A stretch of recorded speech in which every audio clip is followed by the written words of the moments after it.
are in court with their attorneys and the people are represented.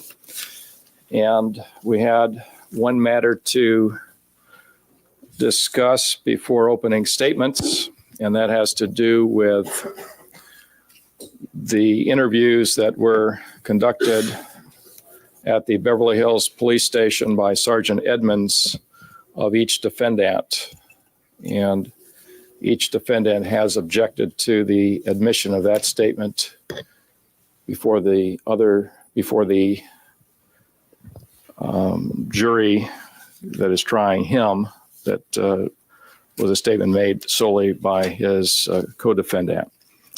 All right, I've read the transcripts of those conversations. I have also listened to the tapes. The tape recordings, unfortunately, were of a little bit of a slow speed, so that the tapes were not the greatest sound quality, but I was able to hear them. And I'm ready to hear further argument, if any, by either side.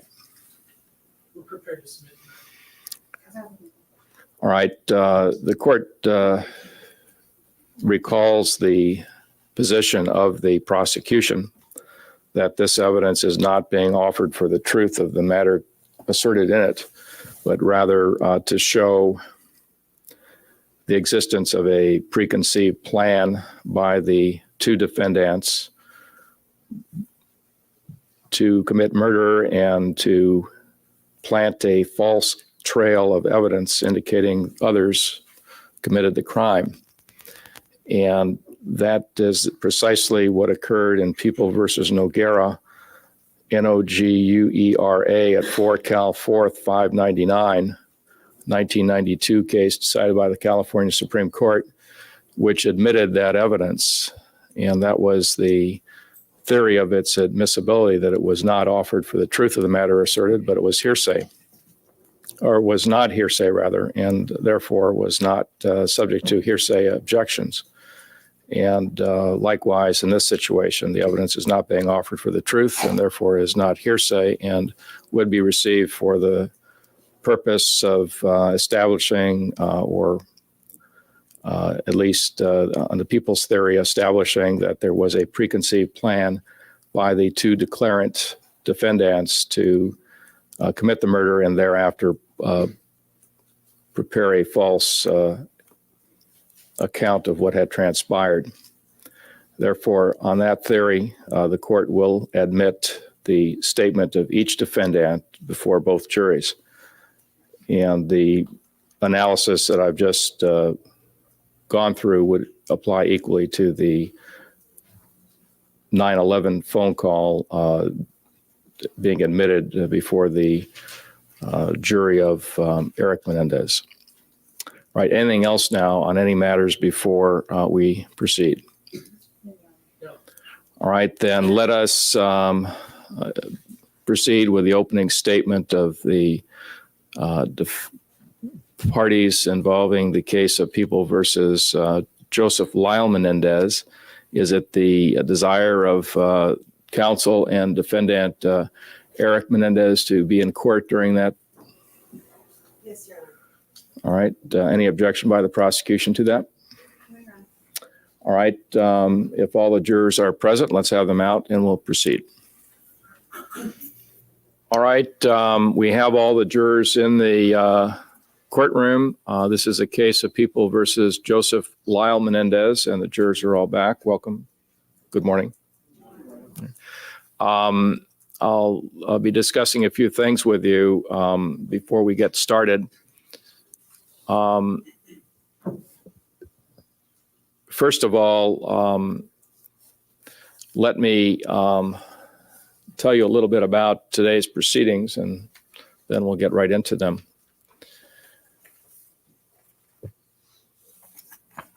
When you were seated here, I know there was a little uncertainty as to where you're supposed to be seated because many of you recall your positions in the courtroom in the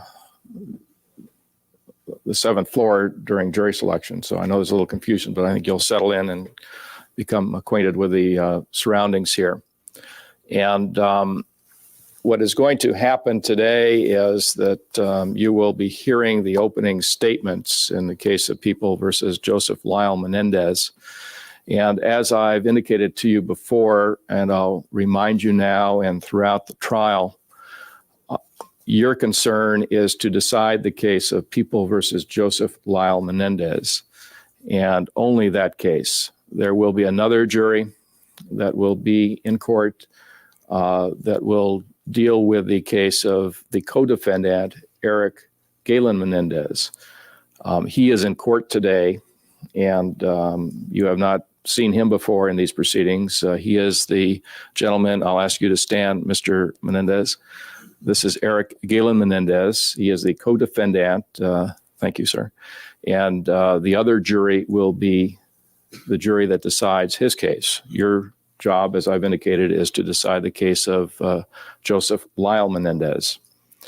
And other people at council table whom you've not met before are Eric Menendez's lawyers, and I'll introduce you to them. First of all, Ms. Leslie Abramson and Ms. Marcia Morrissey. The other jury is not present yet today. They will be here later, and they will be hearing the opening statement in regards to the case of Eric Menendez. And when both juries are in the courtroom, as I've indicated to you before, one jury will be in the jury box.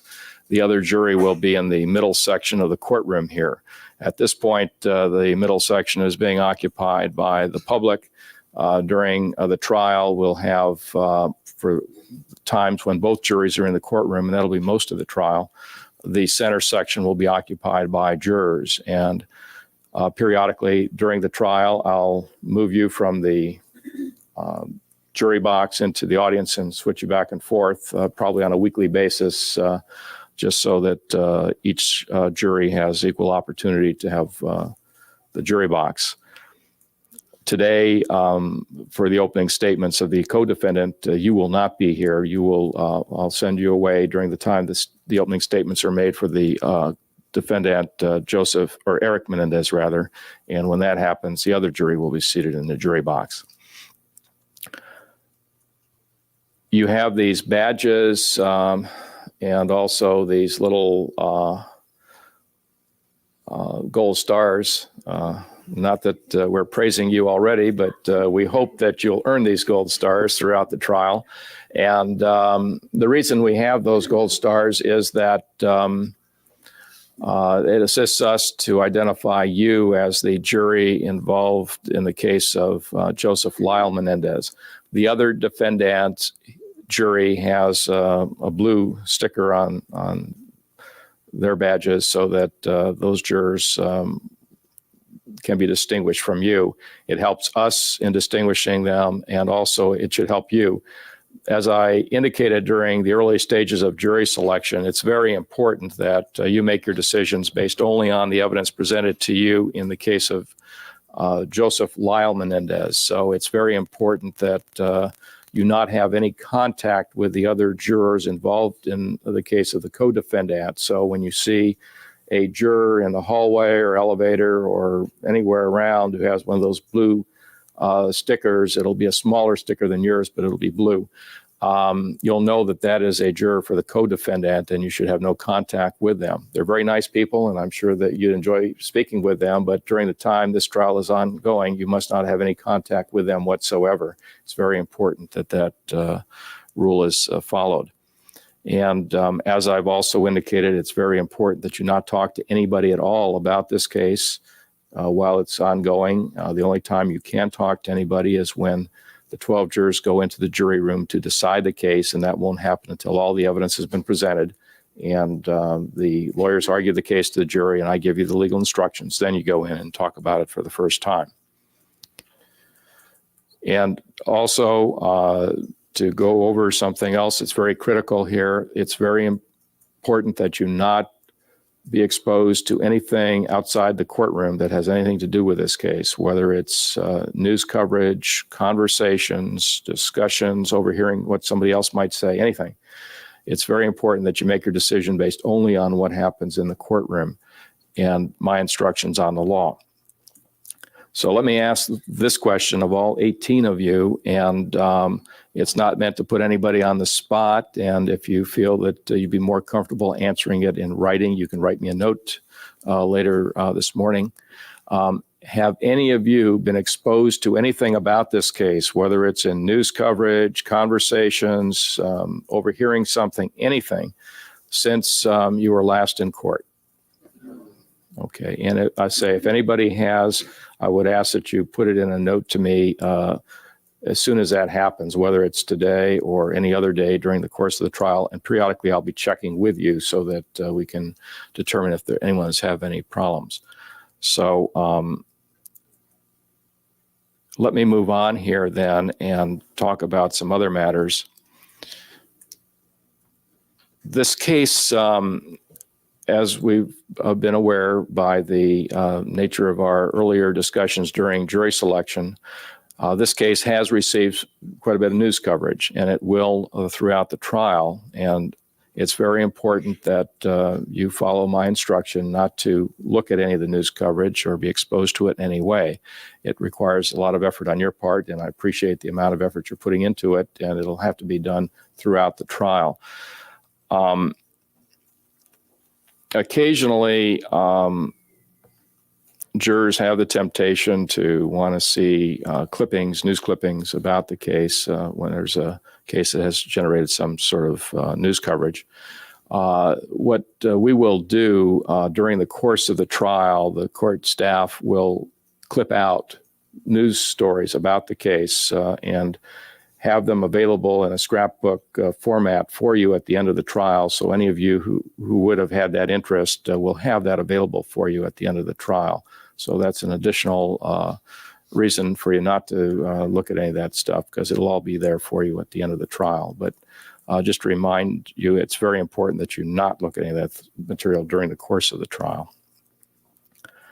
I've had experience in the past of jurors who did not follow that instruction that I've just been discussing with you, and jurors who have, during the course of a trial that has received some publicity, gone out and cut out newspaper articles and that sort of thing.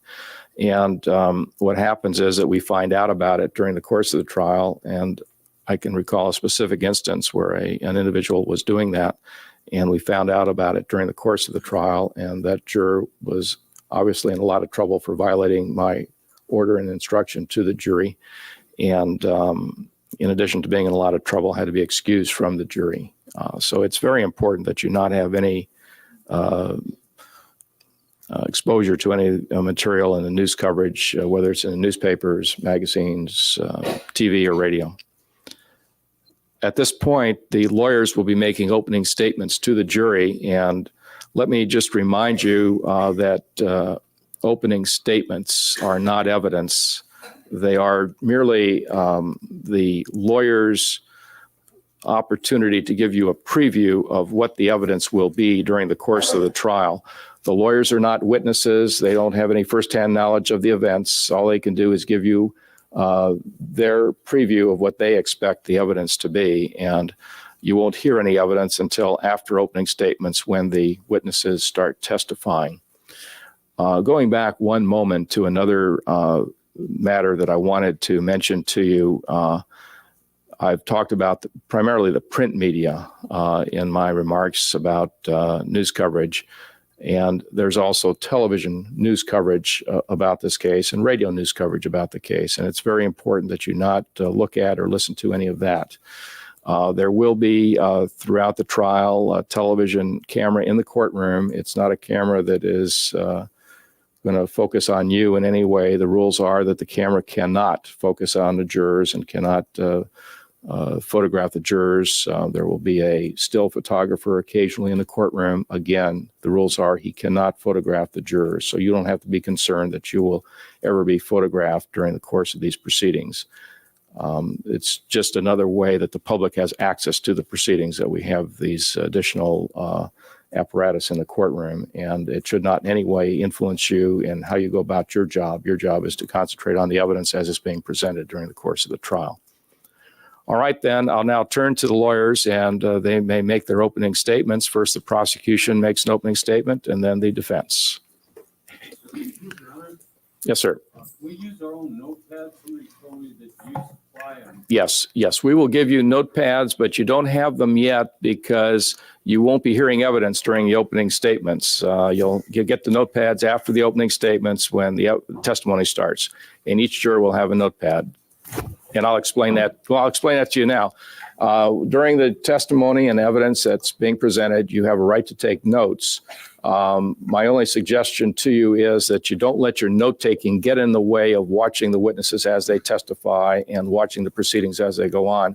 We have a court reporter who takes down each and every word that's being said. So don't feel that you have to do that, because it could be a distraction if you take down every word, but certainly you can take notes to keep track of what's going on. Yes, sir. I'm sorry to interrupt you. I was going to ask about these little mini cassette recorders. Can we bring one of those in? No. It's a good idea. If we leave it here at night? No, we can't do that. It's a good idea, but yeah, but we can't do that. Good try. It might very well be in time that will be something that we could do, but right now we can't do that. We have to rely upon your own note-taking. If you want to take notes, some jurors don't take notes at all. It's up to you. If you want to take notes, just remember the court reporters, they're busily taking down every word that's being said. Okay, now opening statements by the prosecution. Thank you, Your Honor, and good morning. I'm going to repeat exactly what the judge just told you because it's an important legal concept. What I'm going to outline here in the next 20 minutes to half an hour is an overview of what the people anticipate the evidence will show. But what I'm going to tell you is not evidence. It's merely an aid so that when you hear the evidence as we present it, you have some sort of context into which to place it so it doesn't come to you in a vacuum. And this is what the people believe the evidence will show. On August the 20th of 1989, at approximately 11:47 p.m., Beverly Hills Police Dispatcher Christina Nye received a 911 call at the police station. On the line was Lyle Menendez, who sounded hysterical, reporting that, quote, "Someone shot my mom and my dad," end quote. You will hear that 911 tape, and you will hear the emotion manifested in that phone call. Police officers from the Beverly Hills Police Department arrived at the scene 722 North Elm Drive in under 5 minutes. Police Officer Michael Butkus and Sergeant Kirk West, both of the Beverly Hills Police Department, will testify in this case. Officer Butkus arrived at the scene first. He approached the house, and shortly thereafter, he heard screaming as the two defendants, Eric Menendez and Lyle Menendez, came running out the front door. Officer Butkus will describe the demeanor of the defendants that night in their first contact with the police. Sergeant West was one of the last units to arrive at the scene in response to the initial radio dispatch. Sergeant West and other officers entered the house to determine what had happened and to determine if the killers were still inside of the house. Sergeant West will describe his discovery of the bodies of Jose Enrique Menendez and Mary Louise Menendez inside of the family room of the Menendez home that night. Sergeant West determined that both victims were dead, and he also noticed that pellet patterns he observed in the room indicated to him that a shotgun had been used in the killings. Sergeant West is familiar with shotguns, and he did not notice any visual signs of shotgun smoke, nor did he smell any shotgun smoke in the room. Neither did he see any signs of expended shotgun shells. He also noticed that both the television set and the lights were on inside of that room where the bodies were found. The police proceeded through the house, and Sergeant West noticed that there were 2 rifles inside a closet in a bedroom upstairs. Sergeant West also searched a guest house in the back of the Menendez property. The lights were on inside of the guest house, and its front door was open. No other weapons were noticed or recovered at the crime scene that night, aside from the 2 rifles seen in the upstairs closet by Sergeant West. Both of the defendants were taken to the police station to be interviewed. The house was now off limits while the police and coroner's personnel began the grim task of examining the Menendez home and its contents.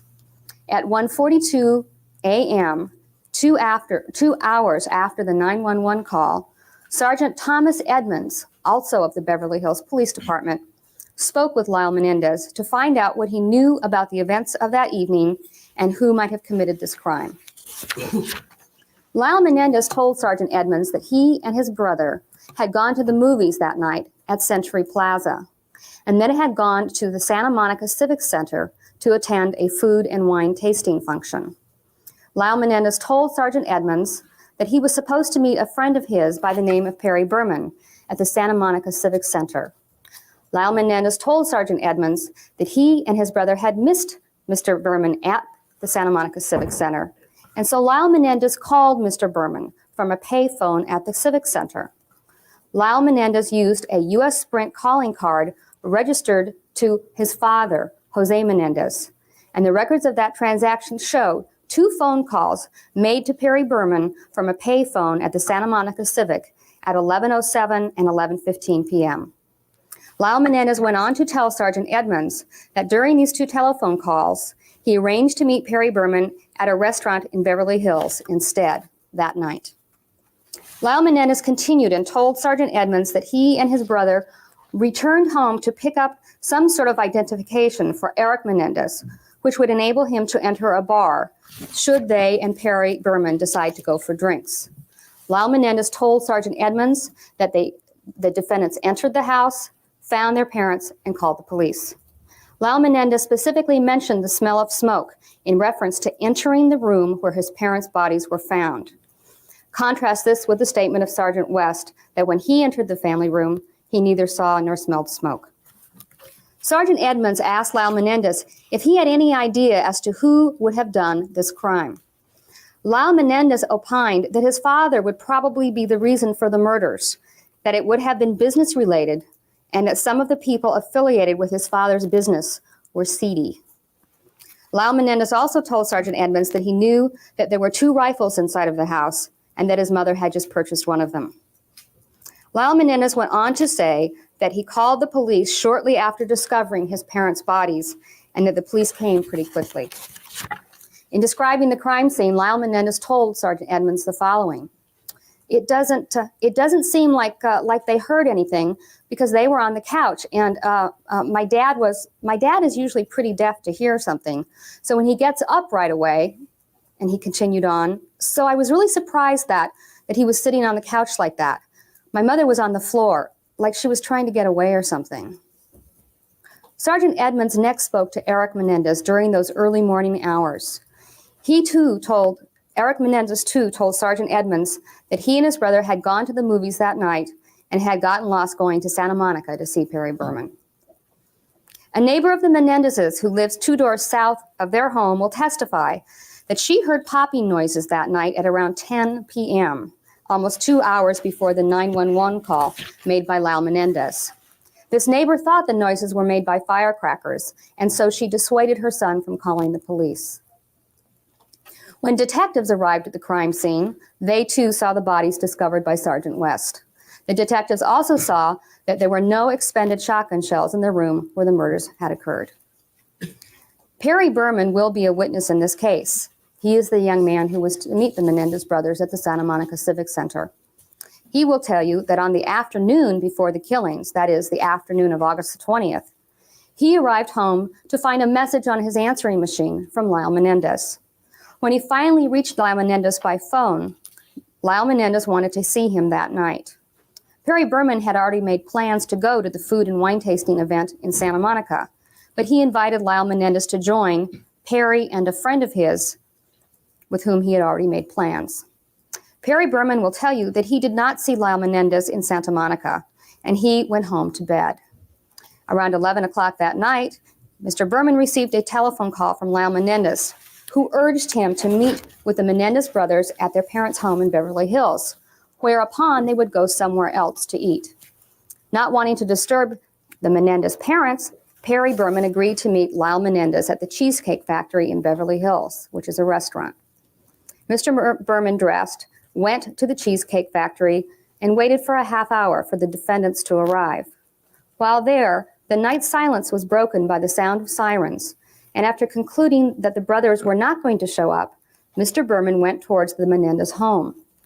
When he got there, he saw the police, whose sirens he had heard while waiting at the restaurant. Forensic criminalists from the Sheriff's Department will testify about some of the conclusions which can and cannot be made from looking at the photographs of the crime scene in this case. A doctor from the coroner's office who performed the autopsies on Mr. and Mrs. Menendez will describe the wounds which ended the lives of these victims. The coroner's representative will tell you that Mr. Menendez had 5 shotgun wounds, the major one being an entrance wound to the back of Mr. Menendez's head. He will also tell you that Mrs. Menendez had 10 separate shotgun wounds, some of which could have been caused by the same blast. An expert on firearms will testify as to the workings of a shotgun, shotgun pellet patterns, and other things specific to this crime scene. The head of the Sheriff's Serology Department will tell you that Jose Menendez was not killed precisely in the position in which you will see him in the photographs, due to the pooling of blood on the family sofa. He will also tell you what can and cannot be said about this crime scene.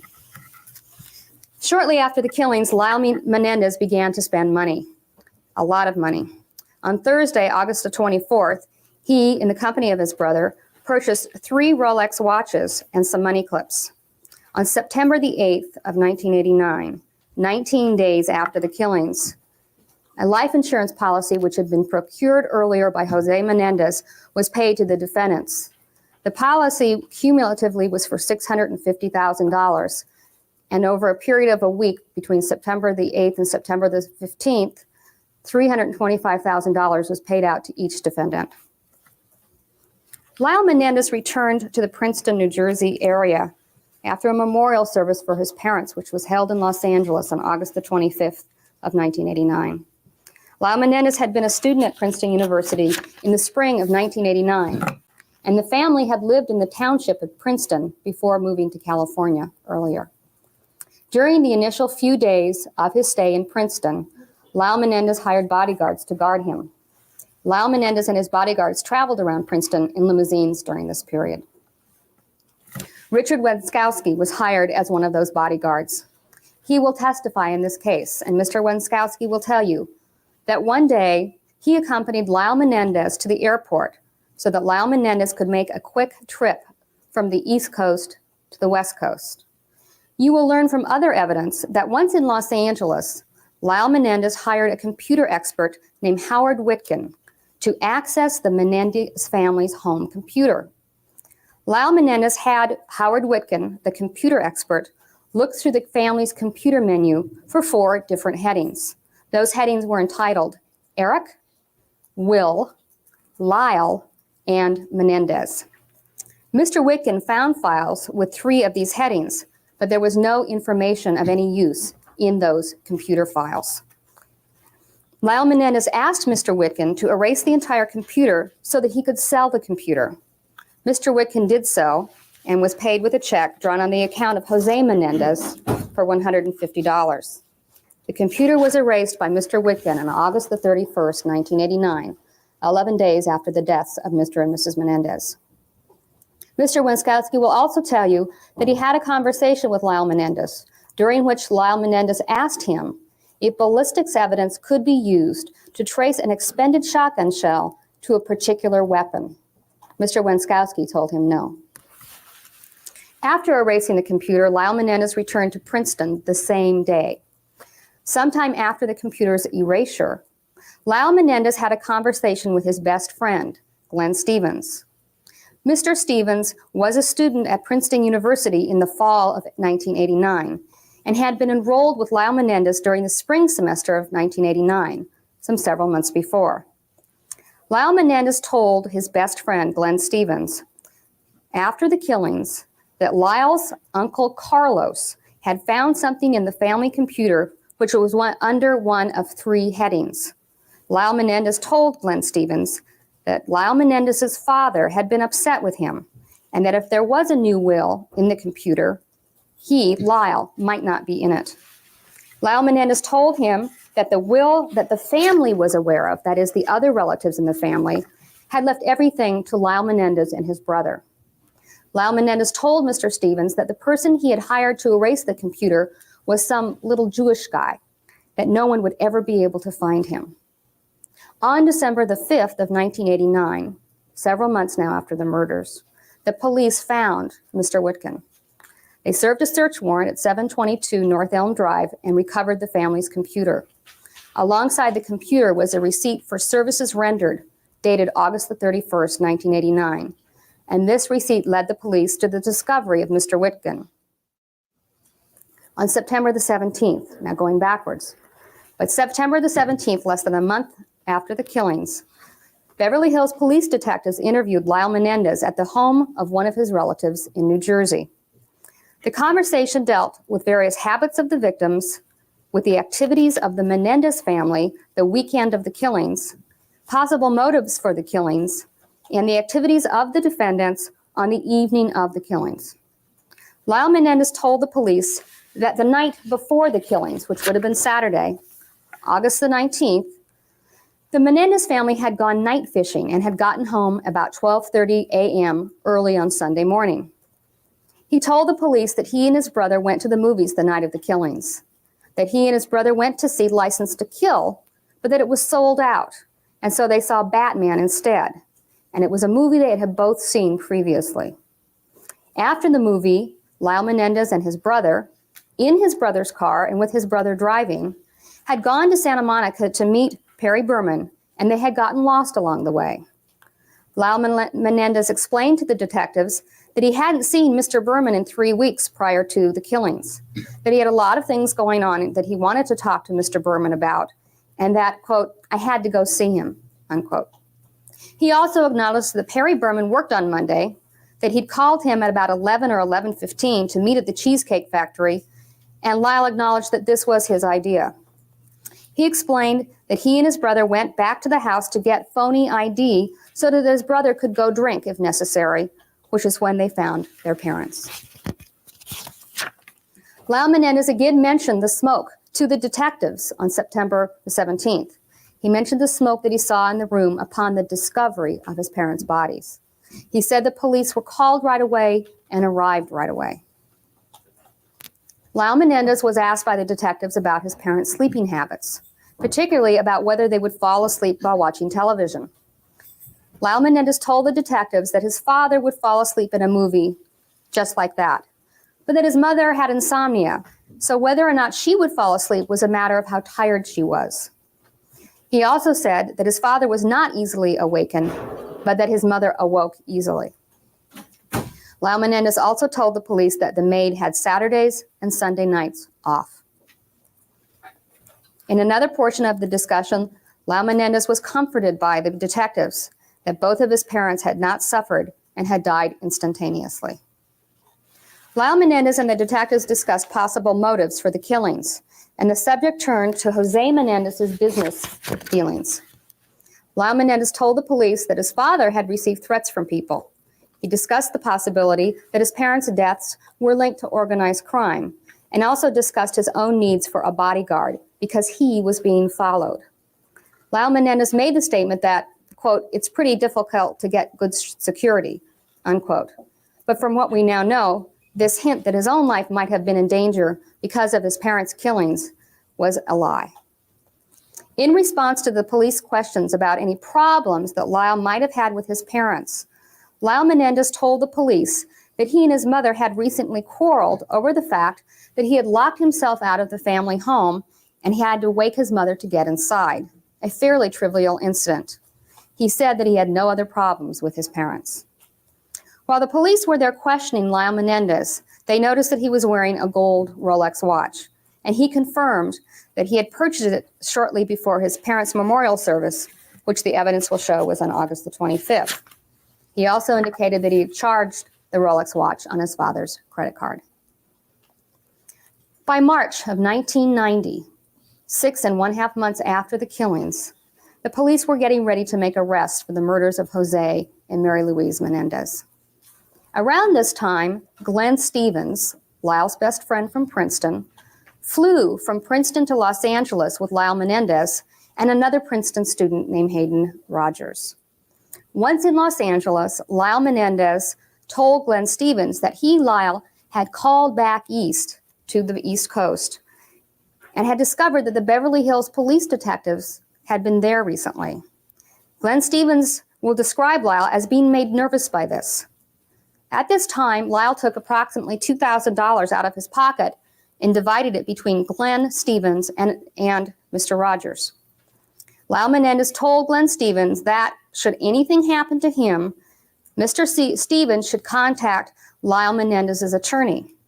Lyle Menendez also told Mr. Stevens that there were only two people who knew everything, his attorney and a man named Dr. Oziel. Lyle Menendez explained to Glenn Stevens that Dr. Oziel had some cassette tapes in a safety deposit box, and that if the police ever got their hands on those tapes, he, Lyle Menendez, would be, and I apologize, fucked. On March the 8th of 1990, the police executed a search warrant at the home of Dr. Oziel. The police searched a safety deposit box belonging to Dr. Oziel and obtained a cassette tape which contained Dr. Oziel's verbal notes of 2 psychological sessions he had had with both Eric and Lyle Menendez. Lyle Menendez was arrested the same day by the Beverly Hills Police Department for the murders of his parents. Lyle Menendez's prediction to Glenn Stevens as to what would happen to him if the police got their hands on the Oziel tape had come true. The shotguns used in the murders were never recovered.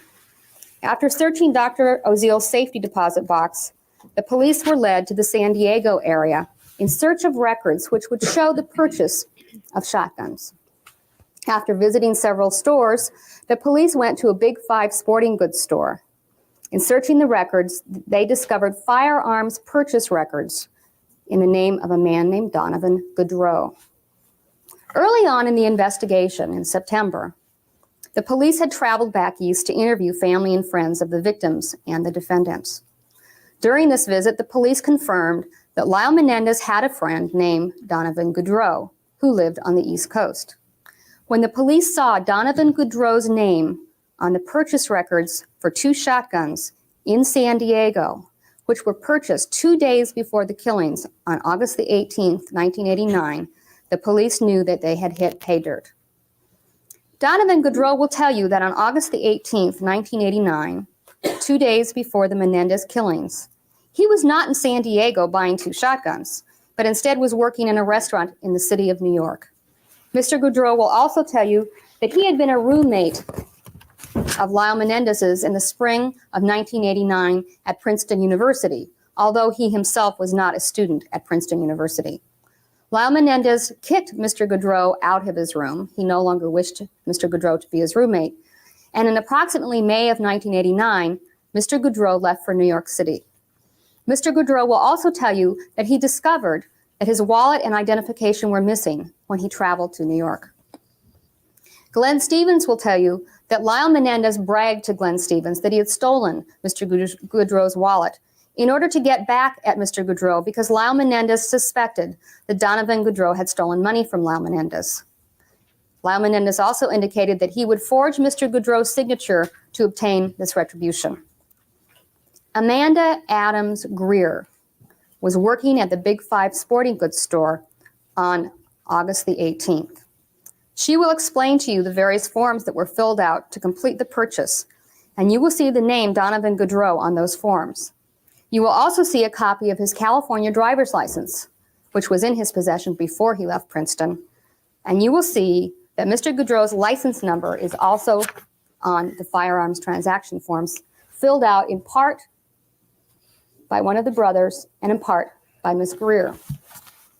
You will also learn that the address given on the form, that is the firearms transaction form, is a location which is unknown to Mr. Goodrow and is in fact an address which does not exist within the San Diego area.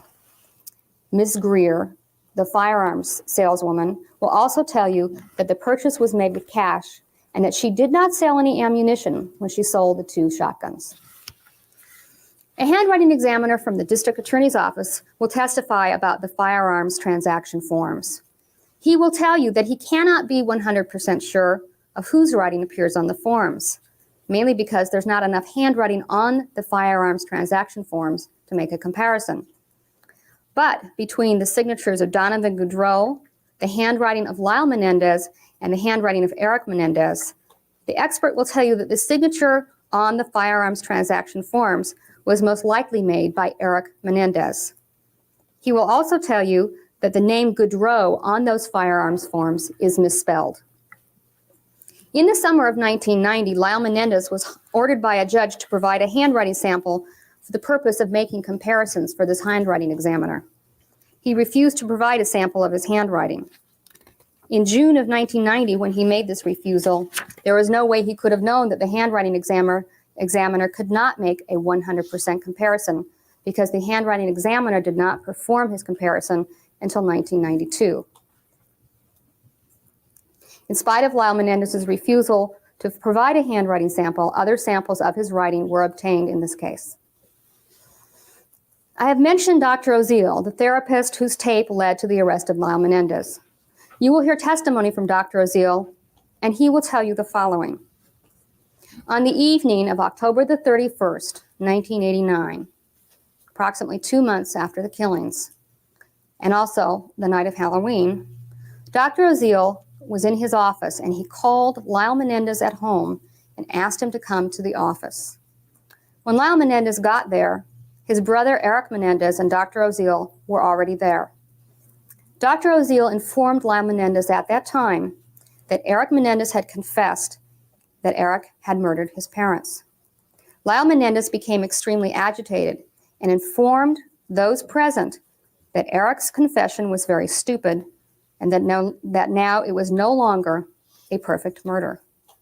Lyle Menendez was fearful that Dr. Oziel would tell someone of the brothers' participation in the killings, that he, Lyle Menendez, did not want anyone looking over his shoulder, and that is why he had killed his parents. Eric Menendez left this session before Lyle Menendez, and then Lyle Menendez left. 2 days later, on November the 2nd of 1989, the brothers again visited Dr. Oziel.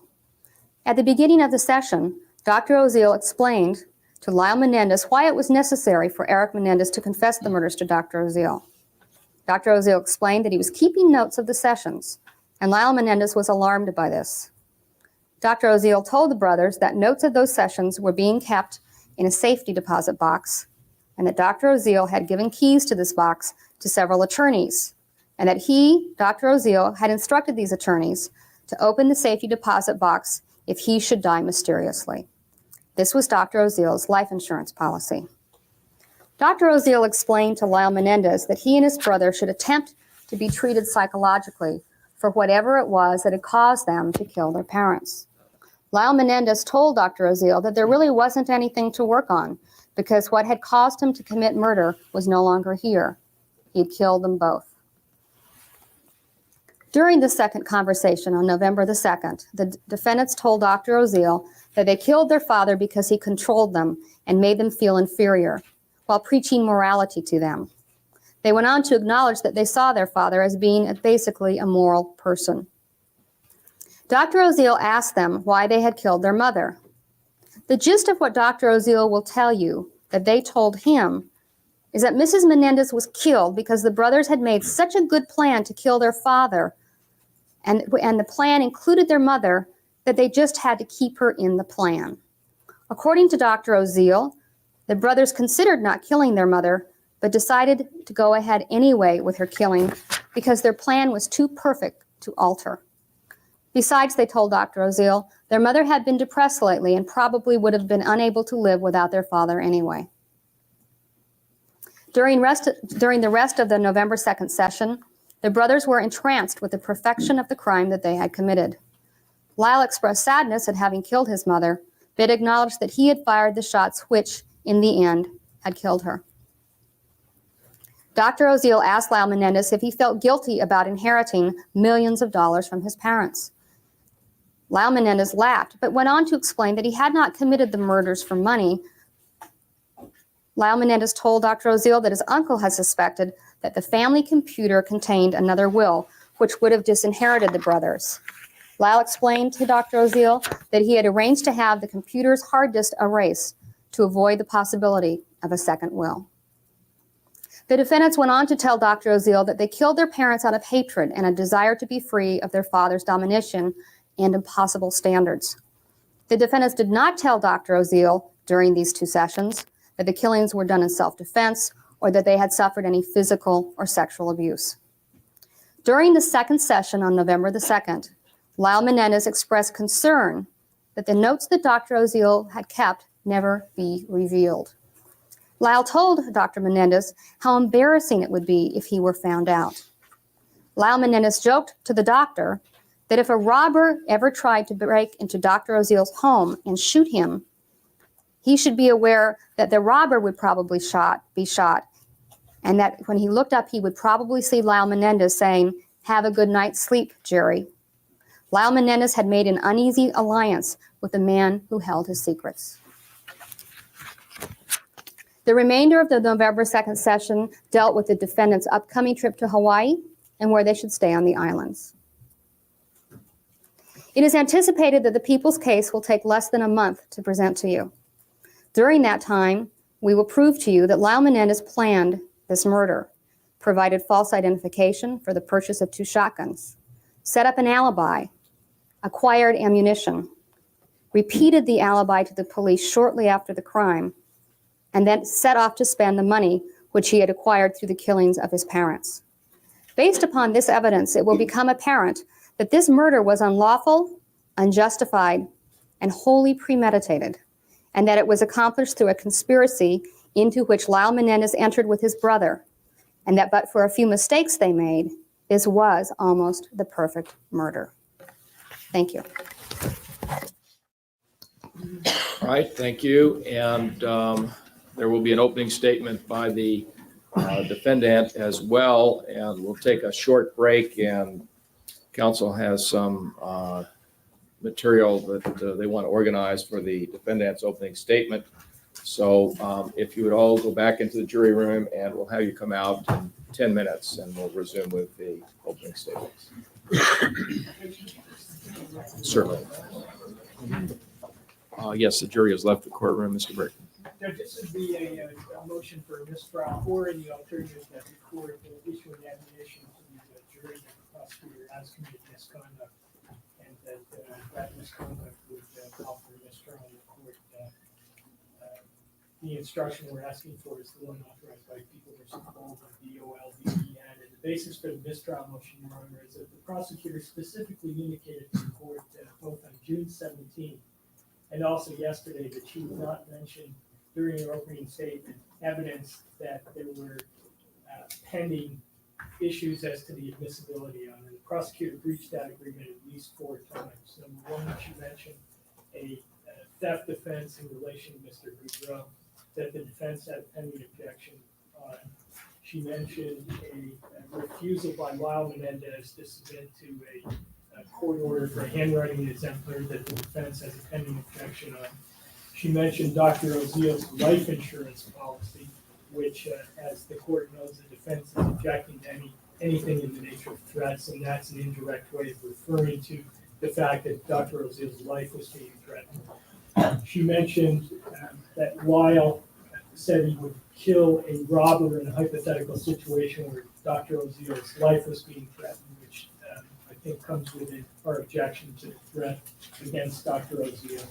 And she mentioned, for no apparent reason, in reference to the little Jewish guy, which, as the court knows, we objected to on the basis that it's inflammatory and proves nothing relevant to this case. So for all of those reasons, Your Honor, we ask for a mistrial, or in the alternative that the court give an admonition under People v. Bolden. All right, do the people wish to respond? Your Honor, I think that the opening statement I gave was proper. As far as, I told Ms. Lansing yesterday that I was going to talk about the handwriting refusals, and she said that was fine. In a telephone conversation. As far as the references to Dr. Oziel, I think I was extremely circumspect, and the court has indicated that spending evidence will be admissible, and I think that the counsel's objections are scurrilous. Well, I don't think counsel has referred to the spending evidence in his list of objections. regarding the theft of the identification from Mr. Goudreau, that was a subject of a motion by the defense. My recollection is that it has never been completely resolved. However, the court did indicate that the fact that false identification was used and it was used in the purchase of a firearm would be admissible. And the nature of the theft, in my view, is part of the overall manner in which the defendant came into possession of the wallet and the identification. So my view is that that incident would be admissible to establish how the defendant came into possession of the wallet and came to use the identification. So the evidence itself would be admissible. So there's no reason to admonish the jury or grant the mistrial motion. And in regards to the use of the exemplar, refusal to provide an exemplar, Ms. Lansing, did you wish to be heard on whether or not the prosecution gave you notice of that? You responded. She did mention to me that she was going to use it. She's correct in the representation. I would add, though, that with regard to the last issue, I had spoken to her specifically about the issue. There are two issues with regard to the wallet, Mr. Vico's wallet. One was the identification, which we knew she was going to mention. It was perfectly fine. I asked her specifically with regard to this other representation by Mr. Stevens, that there was going to be some attempt to get some reimbursement from Mr. Goudreau, and she said specifically she was not going to mention it. And she did mention. All right. Judge, we withdraw the motion with respect to the handwriting refusal if that in fact is the case as Ms. Lansing. All right. Defaulted for mentioning. All right. Although I think the objection still stands. The court judge ruled on it. All right. The underlying objection, you mean? Correct. In regards to the reference by the prosecution, it seems to be innocuous in relationship to why the wallet was taken. The bottom line is the wallet was taken. It was a theft, and it was used to obtain the firearms. So it seems to me that reference to a payback of some sort for some alleged occurrence that had happened between the parties on some earlier occasion is innocuous and certainly is not grounds for mistrial. The other reference to Dr. Oziel and the life insurance policy and the fact that a robber would be killed by Lyle Menendez if he was to enter Oziel's house. Again, those were not specifically objected to by the defense. The threat evidence was identified specifically in our discussions, and my recollection was that neither of these were referred to by the defense as things that you objected to. There were specific threats that were mentioned, and they related to the initial conversation between Lyle Menendez and Dr. Oziel, and Lyle Menendez exiting the office and making a remark to Oziel. And then later on at the next session when Oziel spoke with both defendants, and there was reference to Oziel having watched as the two defendants were out their vehicle. Those were the two references I recall regarding threats, and nothing else was discussed. And so there has been no ruling as far as those specific things that the defense is objecting to at this point. So the prosecution has not violated any order of the court or ruling of the court or in any way done anything that would be grounds for a mistrial. And as far as description of Mr. Witkin, I don't recall that being the subject of a motion or objection by the defense. And it might be buried somewhere, but it was never something that was brought up. I really have no recollection of it, ever having seen it. And it seems to be a rather innocuous remark, and one that was made by the defendant in description of an individual who was later identified, and perhaps part of the means of identification was the description provided by the defendant. So I don't find that these are grounds for a mistrial. I don't find it to be inflammatory or basis for a motion for mistrial. So the motions made by the defense, the court has considered them and denies a motion for mistrial. I find no basis for it, and no basis for further admonishment to the jury other than a reminder when they come out that these are just opening statements, not evidence, and the jury is not to consider them as evidence. And some of the things that mentioned by counsel in their opening statements might never be proved during the course of the trial. And if there are specific objections that you want to further address on any of these matters, we can do that before the evidence is introduced. Your Honor, we would move in limine at this time to prohibit Mr. Kuriyama from skirting the lack of decision on the threat evidence motion by referring to other aspects of the material in Dr. Oziel's tape and insinuating. Well, let me stop you for a moment. There was a specific decision on the threat evidence, and the decision related to specific threats. And those were the things that were articulated and ruled upon. And the defense never objected to these specific references that were referred to by the prosecution in the opening statement. With all due respect, Your Honor, you have not ruled on threat evidence using the Eric Menendez. It's entirely up in the air. And we submitted to you the entire transcript of Dr. Oziel's tape and notes for your perusal, and it was attached to our motion. And what did you object to specifically rather than to the entirety of it? Your Honor, we objected to all evidence that could be characterized as so-called threat evidence. And who is supposed to make that decision as to what could be characterized as threat evidence? Well, for one thing, Your Honor, I don't recall, but I don't have the materials in front of me, so I don't want to be committed. I don't recall this life insurance discussion. I think that is a characterization by Mrs. Bozanich. So it wasn't there to specifically object to. I think what she has done is taken the situation that she characterizes as threatening and simply watered it down in order to use some of the things that were said and to give the impression that this was a dangerous situation. Okay, let me interrupt you. If you have specific objections to contents of Oziel's testimony, then what you should do is identify those specific objections, talk with Mr. Kuriyama, determine whether or not he is going to offer that. And if he is, then we'll discuss it before the opening statement for your client. I should also indicate, no one called me yesterday to tell me what was in their opening statement. I have not agreed that the handwriting exemplar material can be commented. Okay, again, we're now going to proceed with the opening statement for the defendant, Lyle Menendez. Will give counsel 5 minutes to get ready, and at 20 minutes to the hour, we'll start up. Mind you, ladies and gentlemen, in reference to the prosecution's opening statement and in reference to the defense opening statement, this is not evidence. This is just a preview of what the lawyers expect the evidence to be. Some things that they refer to during their opening statements might not even be introduced as evidence during the trial. It's just what they expect the evidence to be. All right, is the defense ready to proceed? All right, Ms. Lansing. Good morning, ladies and gentlemen. Good morning. I've put some photographs up there. I'm never going to be able to get from here to there, so as I speak, I'm going to merely direct your attention to the board since I have a lack of space here. Menendez killed their parents.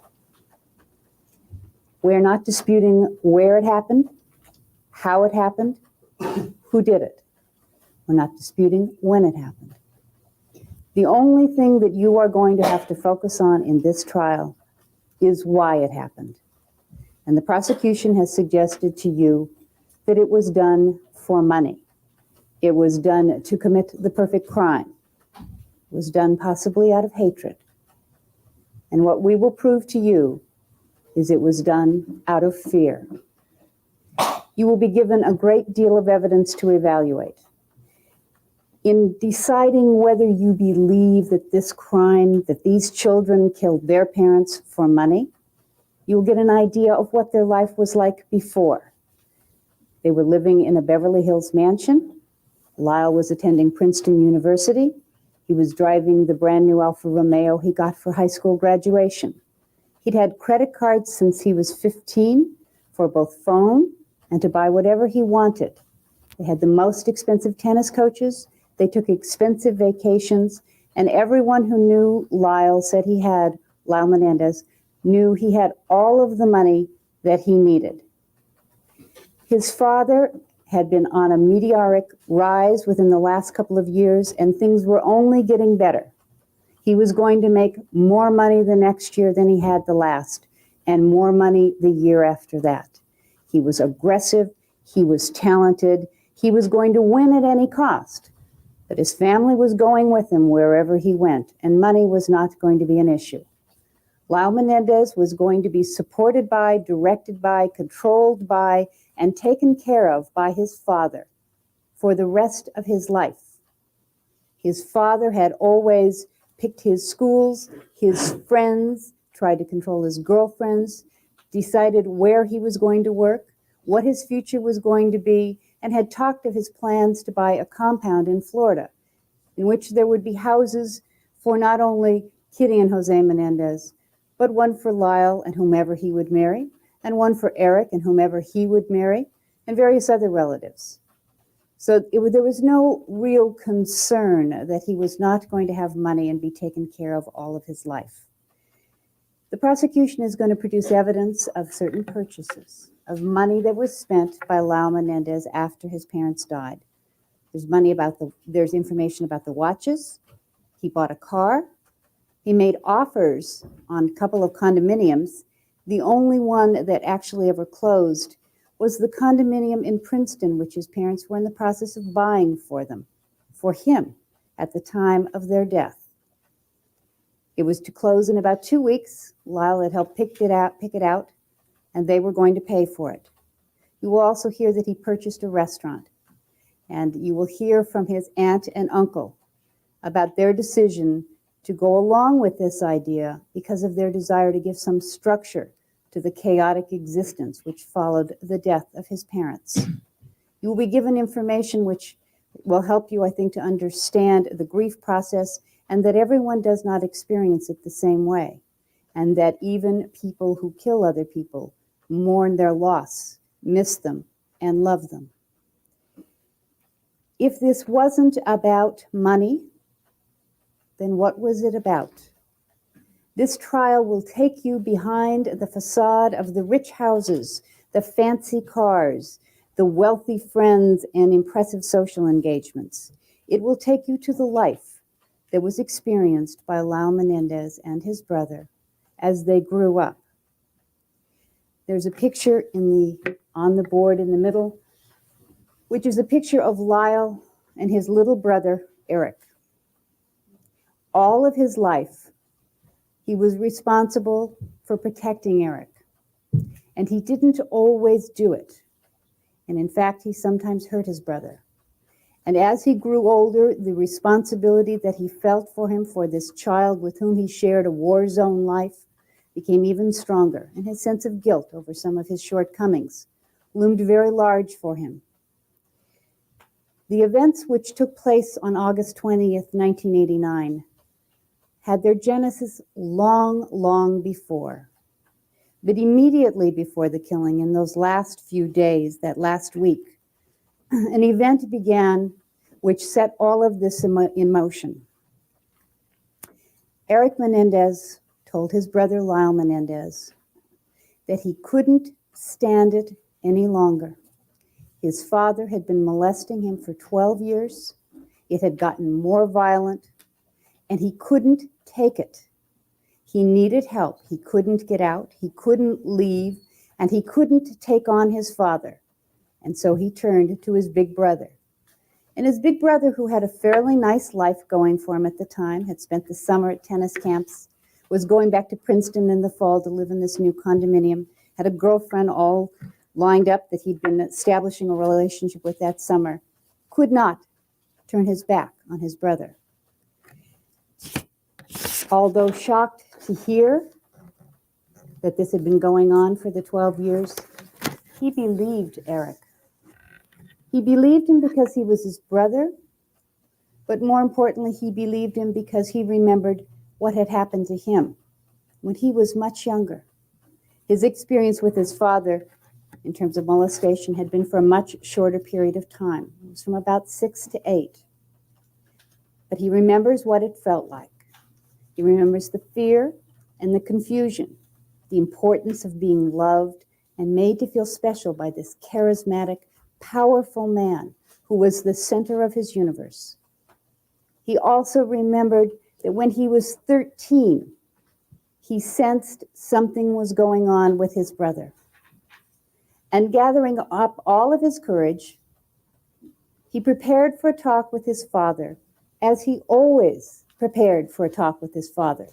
He made notes and he rehearsed because he didn't want to lose the ability to deliver the message that he had to give him by virtue of being ridiculed for his grammar or laughed at for his lisp or in some way derailed from his purpose. And so at 13, he went to Jose Menendez and told him he knew what was going on and he wanted it to stop. And his father promised him that it would.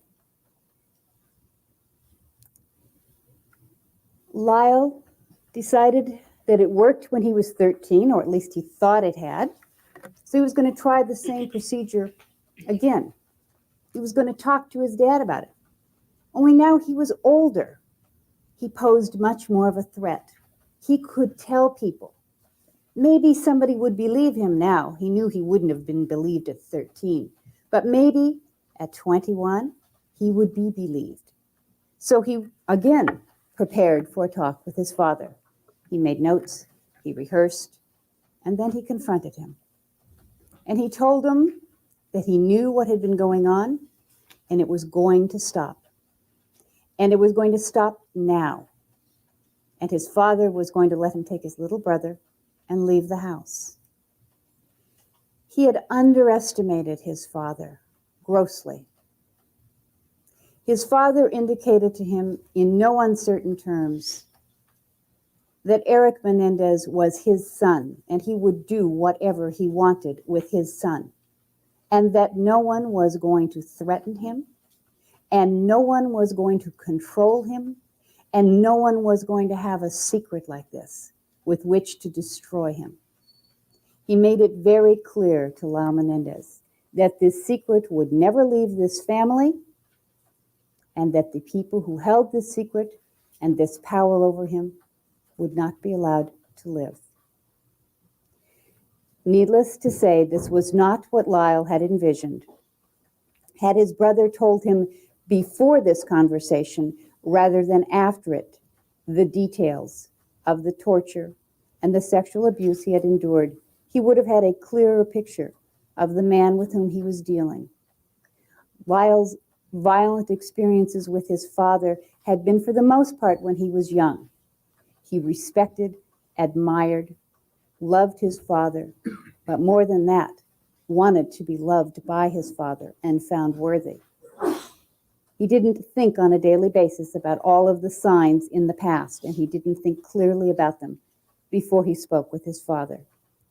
The next few days, he went back and forth between fear and hope, sure that what the message was of impending death, and yet hoping that somehow Dad, who could always fix everything, would somehow find a way out of this for the family, that somehow he would let him know it was okay.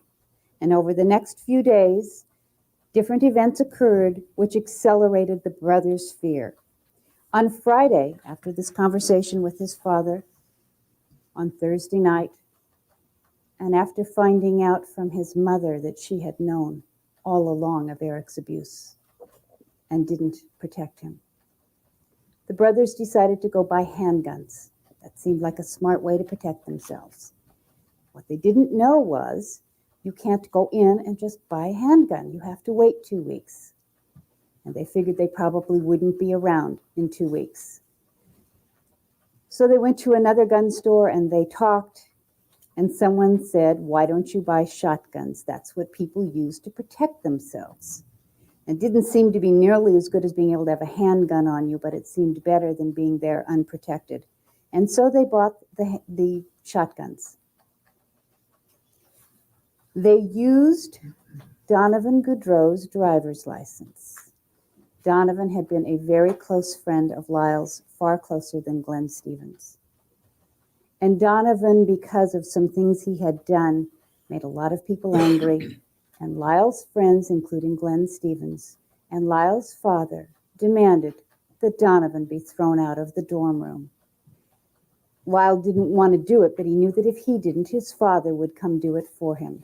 And so Donovan was ordered out of the dorm room and left behind a number of things, a bag with a lot of objects in it, and included there was Donovan Goudreau's license.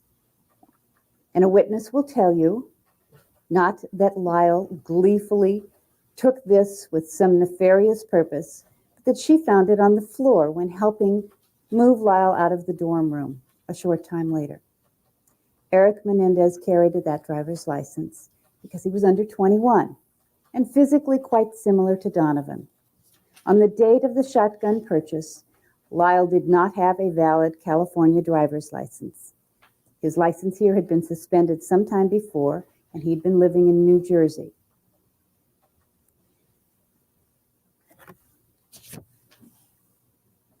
When the prosecution talks about this plan, this carefully crafted alibi, it so happens that Lyle Menendez had made plans to go to the movie on Sunday night sometime before. And on that day, he made a plan to meet Perry Berman and his friend Todd Hall afterwards. He wanted to be out of the house. And these plans, which the prosecution now wants to characterize as an alibi, merely proved where he wasn't. Alibis generally are someone saying you were somewhere else, and they can prove it at the time of the crime. And so his plans with Perry Berman merely highlight the fact that he didn't show up where he was supposed to be. They said they went to the movies, and I guess a good plan would have been to have movie tickets, but they didn't have those either. Certain incidents happened right before the parents died, which led these children to believe that they were about to be killed. And they acted. And when it was over, they waited. Although their home was very big, it happens to be close enough to the neighbors' homes that you can hear the television set in your neighbor's house, particularly on a summer evening in August when the windows are open. They knew that when they fired off multiple rounds from shotguns, 2 of them, that everyone would hear, and they did. Any number of neighbors heard this noise. What they didn't count on is that no one called the police station, which was only minutes away. And in that period of time while they were waiting, they made a decision. Maybe we don't have to go to jail. And maybe we don't ever have to tell what happened to this family we want to be so proud of. This family of whom we are a reflection. This family with whom our identity is inextricably tied. And they turned on the light in a room which had previously been illuminated only by the television set, and they picked up shotgun shells. Somehow that seemed like the thing to do. They dumped the guns. They went to the movie theater to get tickets for the movie they were going to see, but it was too late. Couldn't buy tickets. But they did find out that one of the shows had been sold out in that trip. And then they went to the Taste of LA to try to meet their friend Perry Berman. They didn't have a real sense of what time it was and had no idea that it was far too late. And when they got there, he wasn't there. So Lyle Menendez called him on the phone. And Perry Berman will tell you that he heard something in Lyle's voice, some sort of anxiety, some heightened emotion. And he said, "I've got to see you. I've got to talk to you. It's really important. Meet us at the Cheesecake Factory." Convinced Perry to meet him there.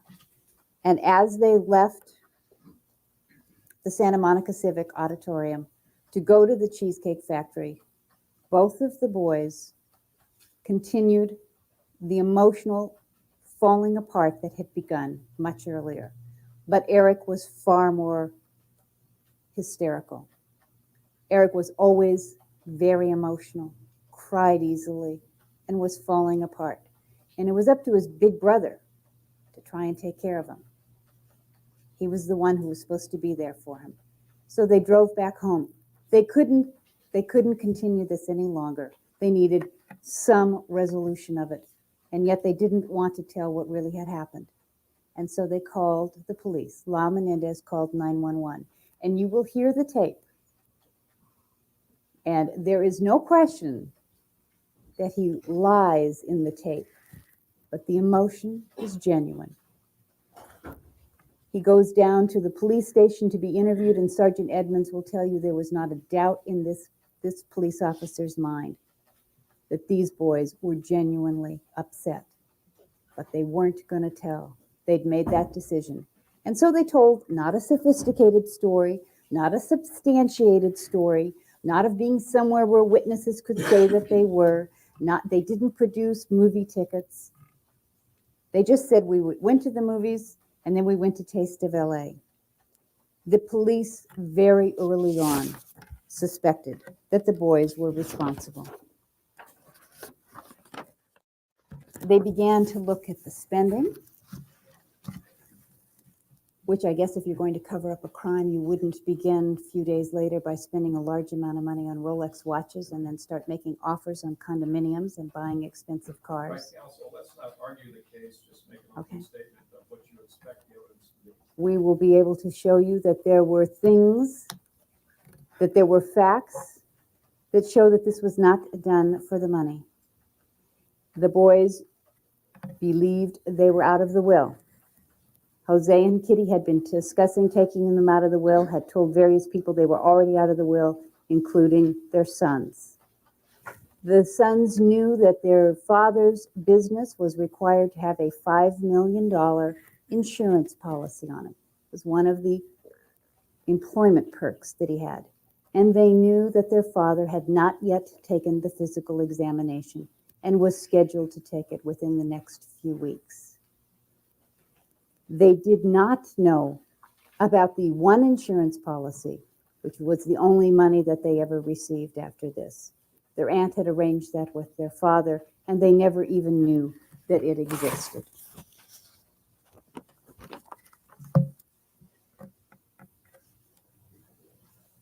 The prosecution has told you of the confession to Dr. Oziel. You will hear what Dr. Oziel has to say. You'll have the opportunity to observe him. We will provide you with additional information which will assist you in evaluating Dr. Oziel's credibility. The brothers had made a decision that they were not going to reveal the family secrets. And so they gave him some information, and Dr. Oziel filled in some of the blanks himself. What you will hear in this court from Lyle Menendez, from his teachers, from his coaches, from his friends, his neighbors, his relatives, will be the story of what life was like for him and his brother. You have to remember that the child to whom some of these things happened was not the 25-year-old young man sitting here today, but the young man pictured up on the board. For Lyle, most of the sexual abuse and violence occurred in the years before he was 10. He was arrested in March of 1990, and he first spoke of his abuse not to his lawyers, not to the media, but to his family. After he told his family, he began talking to me about it. And after that, we brought in the experts who you will see here in court. They are not the people who make their living testifying in court. You will see Dr. Stuart Hart and Dr. John Conte, both of whom are university professors, one at Washington and one at Indiana, who have made it their life work to study and evaluate violent families, psychological maltreatment, and child abuse.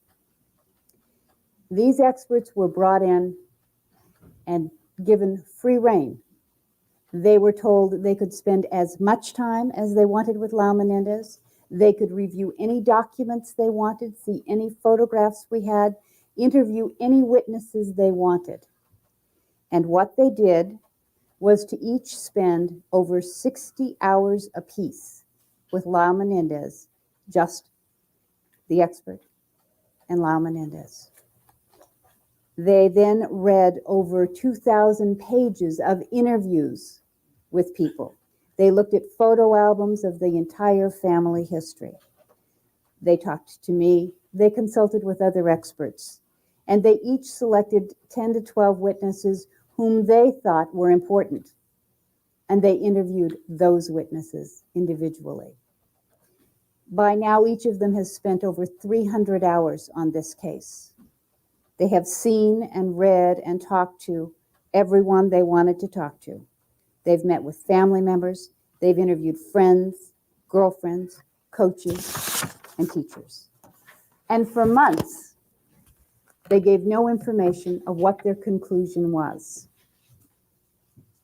And they will tell you here in court what a year and a half later they have discovered. They will explain to you the type of abuse that was suffered and the effect that it had. They will explain to you what happened to Lyle Menendez and what the relationship was of those events to what happened on August 20th, 1989. Lyle Menendez will also testify here in court. You will have an opportunity to see him, to hear him, to evaluate his credibility, and to watch him be examined and cross-examined here in front of you. And what Lyle will tell you will be that he got several messages from his parents, from his mother, who didn't want him in the first place and told him all of his life, that he had ruined her life, that she could have had a great career in broadcasting or drama, but for him. He was told on a regular basis that he was inadequate. He was humiliated, degraded, and rejected by this woman who in the last 3 years of her life was violent, unstable, drug addicted, alcohol dependent, and obsessive. He lived in a world of contradictions. For most of the time, the house was filthy. The laundry piled up. The ferret, who was never trained to go to the bathroom wherever he should have, went to the bathroom all over the house. They would have boxes and boxes and boxes of carnation bars and no other food. And then his mother would decide she was going to sell Shackley vitamins, and all of the toys would be thrown out and the cupboards would be filled with the vitamins.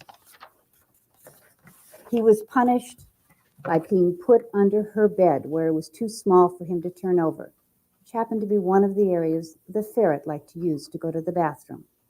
He will tell you of doing his term paper, and when called by her not responding soon enough and having her rip it up in front of his eyes. He will tell you of being chased by her with a knife, of calling to her when she's in the kitchen making dinner and her cutting herself and her smearing her blood on his face and making him sit through dinner, and his fear that he was going to have to go to school in that condition. He will tell you of the abandonment, which a number of people saw. Kitty Menendez had to drag her children with her shopping. But her solution was to leave Lyle Menendez and his younger brother in his care and go shopping. And eventually they'd be picked up by the security guards, and eventually she would be paged, and she would tell the people she was shopping with, "That's fine, I know where they are."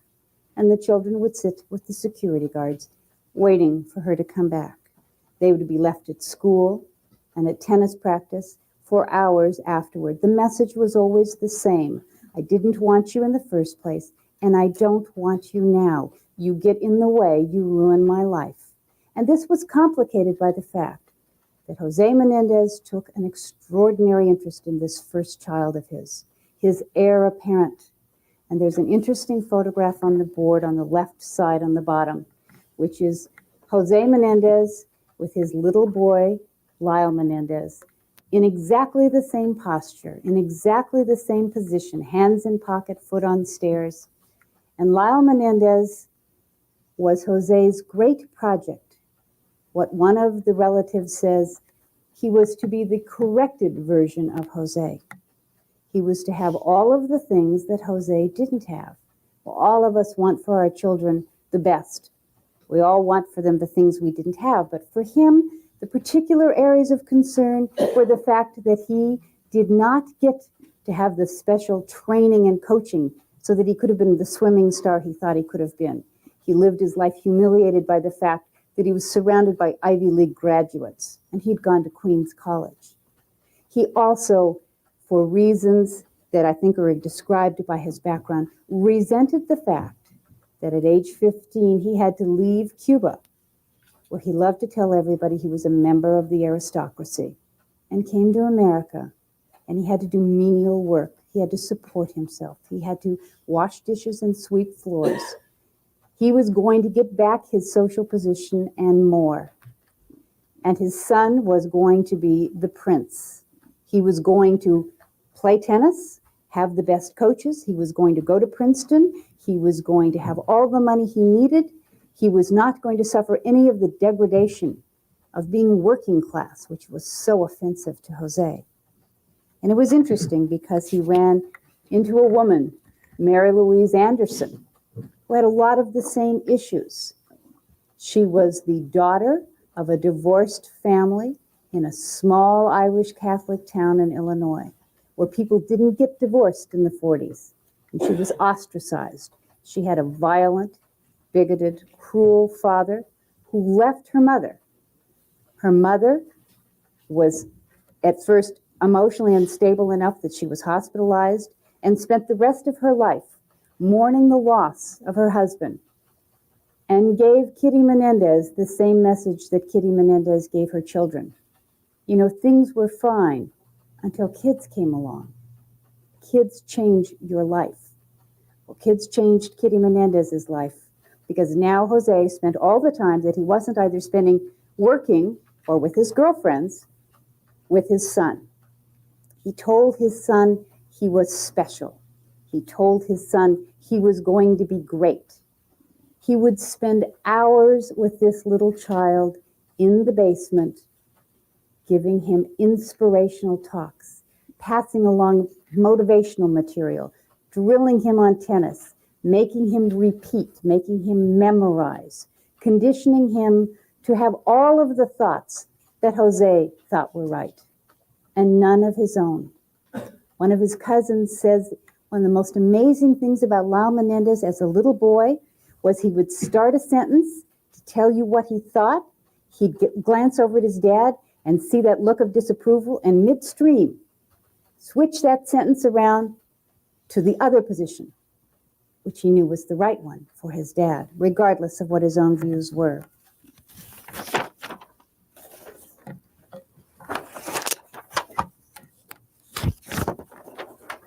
The children saw Jose Menendez as all-powerful. He flaunted the law. He bragged of his illegal acts. He told with glee of firing people and destroying careers. He reveled in his sadism. He talked to them about all he could do. He was the shepherd and the rest were the sheep, a message that he passed on to his son and made him memorize. He convinced his son that he was inept, that he was helpless, that he was stupid, and that he would never make any kind of a life for himself unless his father was there to help him. He grafted his own ambitious, hostile personality on a child with absolutely no regard. Counsel, I said, don't argue the case. You've been going through a lot of this in argument rather than just presentation of what you expect the evidence to be. Witnesses will tell you of a young man who was shy, introverted, and sensitive. You will hear of what dinner was like at the Menendez home, what other people called Jeopardy dinners, where you were quizzed and the price for not knowing the answer was to be made to feel stupid. If you didn't swim well enough, you were yelled at. You were held underwater. When you played tennis, you were drilled and drilled and drilled. And where other kids played for an hour, you played for 6. And when Dad wanted to teach you reflex drills, he hit the ball as hard as he could directly at you. So the Lyle Menendez walked away from many a reflex drill with a number of welts. What happens to this child who is supposed to be perfect when it turns out He has a speech impediment. He's ridiculed. He's laughed at. He starts a sentence and is humiliated and stops talking. He walks like a duck with his feet out, and his father quacks and tells him not to walk with him. It's too embarrassing. When at 14 he's still wetting the bed, his sheets appear on the breakfast room table.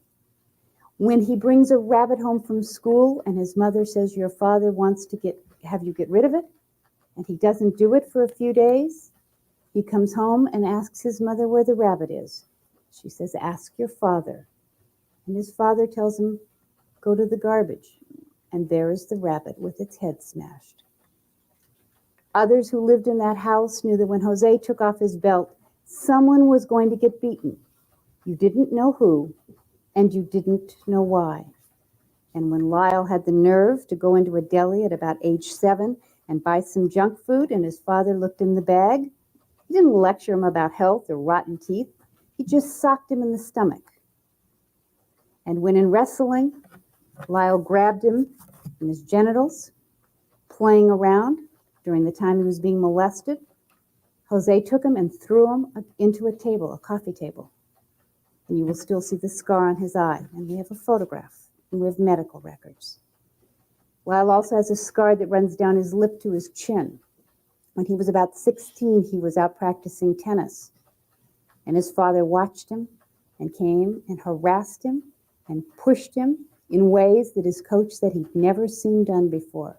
And when Lyle yelled at him to shut up, his father grabbed him, put him in the limousine, which was his father's usual means of transportation, grabbed him by the throat, and socked him square in the face, and said, if you ever embarrass me again, I will kill you. The Menendez family blended sex and violence. They showed porno films to neighbors who were outraged and then bragged they'd shown them to the children. They had no boundaries. The boys showered with their father up to the very end, and their mother in their teens was still coming in the bathtub and bathing them and washing their hair. The problem is children love their parents and want to be loved by them. And so they stay and they endure and they believe they are responsible. And between the years... Yes, counsel, again, this is not the opportunity to argue the case. It's the opportunity to give the jury an idea of what you expect the evidence to be. Thank you. Between the years of 6 and 8, around the time Lyle was playing soccer, as you can see from the picture on the right, his father extended these intense conversations into massages. He told them that this was the type of thing that the Romans did, that this is what fathers and sons do, that he was special, that this was a special bond that they had. And he began the sexual molestation.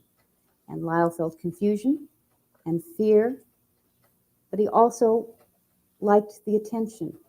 And he also liked the fact that Dad thought he was important.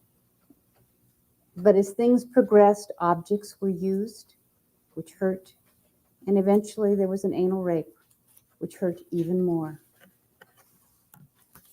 Lyle confronted his dad, screamed at him, told his mother, please ask Dad to leave me alone, he's hurting me. She said, your dad loves you. You have to be punished sometimes. The teachers will tell you of the pressure that they saw and of the sadness they saw. And they will admit to you that they didn't interfere and they didn't protect these children because they were afraid of the parents. They were afraid of Jose Menendez and they were afraid of Kitty Menendez. The coaches will tell you of the brutality and the control exhibited through the lessons, and those who wouldn't go to the extent that was required were fired. In 1986, the family moved to California, and about this time, Kitty Menendez discovered that her husband had been having an affair for approximately 8 years. An already unstable woman now got worse. She was seeing a therapist on a regular basis. She was taking massive dosages of antidepressant drugs. She was drinking. She was acting in all kinds of obsessive ways. She was leaving suicide notes for her sons. She was attempting suicide. She was threatening to poison the family. A crazy woman got even crazier. During the last week, Lyle and Eric Menendez talked to each other about experiences that each of them had had that the others didn't even know about. They talked about a mother who was willing to die and willing to kill. They talked about a father who was not going to be controlled by anyone or anything.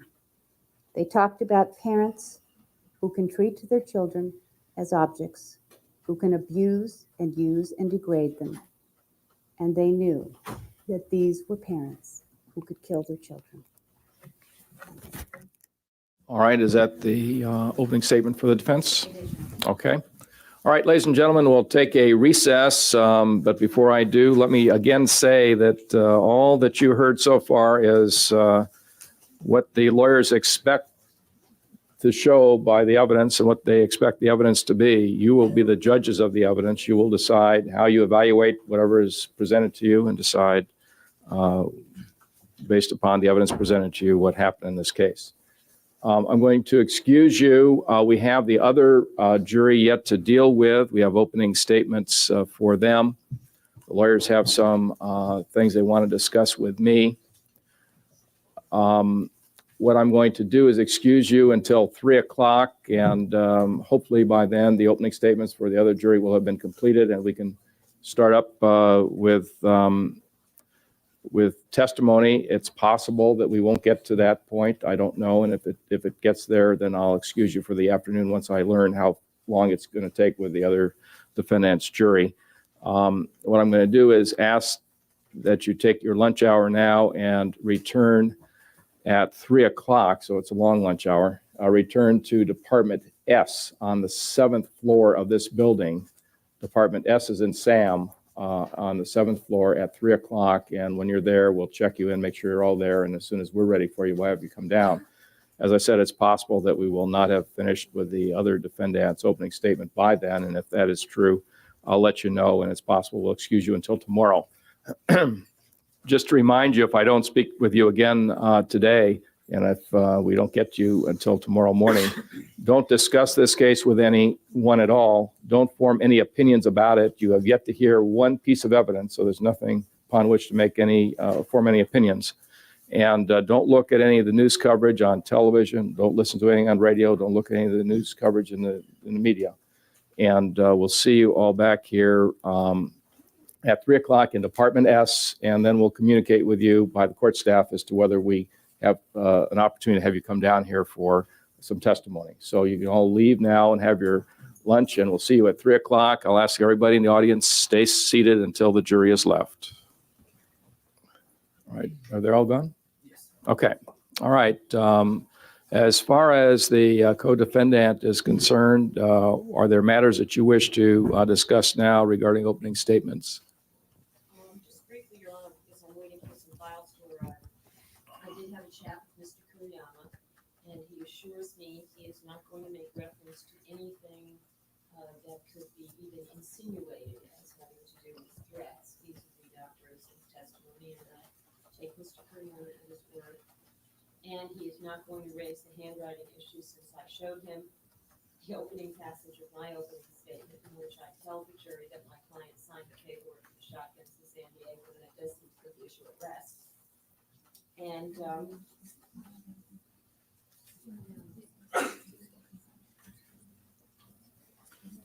oh yeah, yes, we do still have pending a hearing on the issue of the contested issue about whether Craig Signorelli ever told the police that Eric Menendez told him he did it for the money. I think that issue has been cleared up so that that is not Mr. Signorelli's statement, but I just want to make sure that it isn't going to be argued that Mr. Signorelli makes such a claim.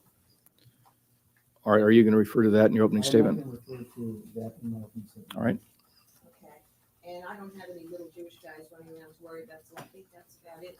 Until I examine some materials that are on their way over here, Your Honor, I'd like to address the court again on the Dr. O'Seal disinherit this information in camera after my Azeel file arrives. It should be here at 12. I can come back before 1:30. All right, did you intend to refer to that in your opening statement? Yes, I do, Your Honor. All right, what we'll do is have the other jury come down and I'll make my initial remarks to them and then we'll excuse them until 1:30. Unless the prosecution wishes to break up your opening statement, start it and then pick up again after lunch. I prefer to do it all. Okay, all right, let's see if we can get that other jury down, please. Escort them down.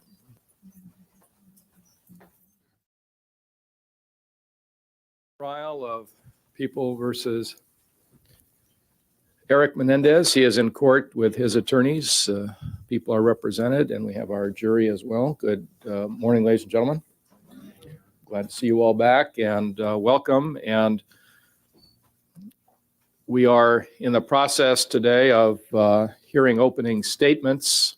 In this case, you will hear the opening statement in regards to the defendant that you will be dealing with. That's the defendant, Eric Menendez. Other people at counsel table that you have not been introduced to and have not seen in these proceedings before, I'll introduce you to them now. First of all, the co-defendant is at counsel table, and that's Joseph Lyle Menendez. And his attorneys as well are present. That's Ms. Jill Lansing and Mr. Michael Burt.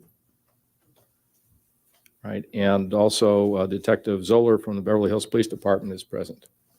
And as I indicated to you when we were involved in jury selection, you are the jury that will decide the case of Eric Menendez. And this morning we've already heard the opening statement in regards to the co-defendant. Since it related only to the co-defendant, there was no need for you to be present, and that's why we had you wait upstairs. I'll make some remarks to you this morning, and because it's almost noon, we'll have to take the break until after lunch to give everybody a chance to catch a bite to eat before we actually start the opening statements in regards to the defendant, Eric Menendez. But let me make a few remarks to you. First of all, as you're all aware, when you were last here, we gave you those little blue dots to put on your badges, and you have them. That designates you as the jury for the defendant, Eric Menendez. The other jury involved with the co-defendant, Lyle Menendez, have gold dots on their badges, and that assists us in identifying them, and it should also assist you in identifying the jury for the other defendant. The rule is that you must not have any contact with those other jurors, and the reason we have you each with your own separate color coding is so that you will know who the other jury is and you would not have any contact with them. And it's very important that you follow that instruction, and I'll go through a little more about other things that I've already mentioned to you during jury selection as to how you must conduct yourself during the course of the trial. That is, that you must not be exposed to anything outside of the courtroom that in any way could influence you in how you decide this case, that your decision must be made only on what happens in the courtroom. Let me ask, before I get further along, have any of you been exposed to anything about this case in any form, whether it be a conversation, overhearing something someone else said, seeing anything in the newspaper, on radio, television, anywhere? Have you been exposed to anything about this case since we last had you in court? No. All right, and please understand that that's going to be your obligation throughout the trial, not to be exposed to anything. And periodically during the trial, I will ask you the same question. And even if I don't ask, if something happens where you happen to be exposed to something, if you would let me know by writing me a note so that we can discuss it.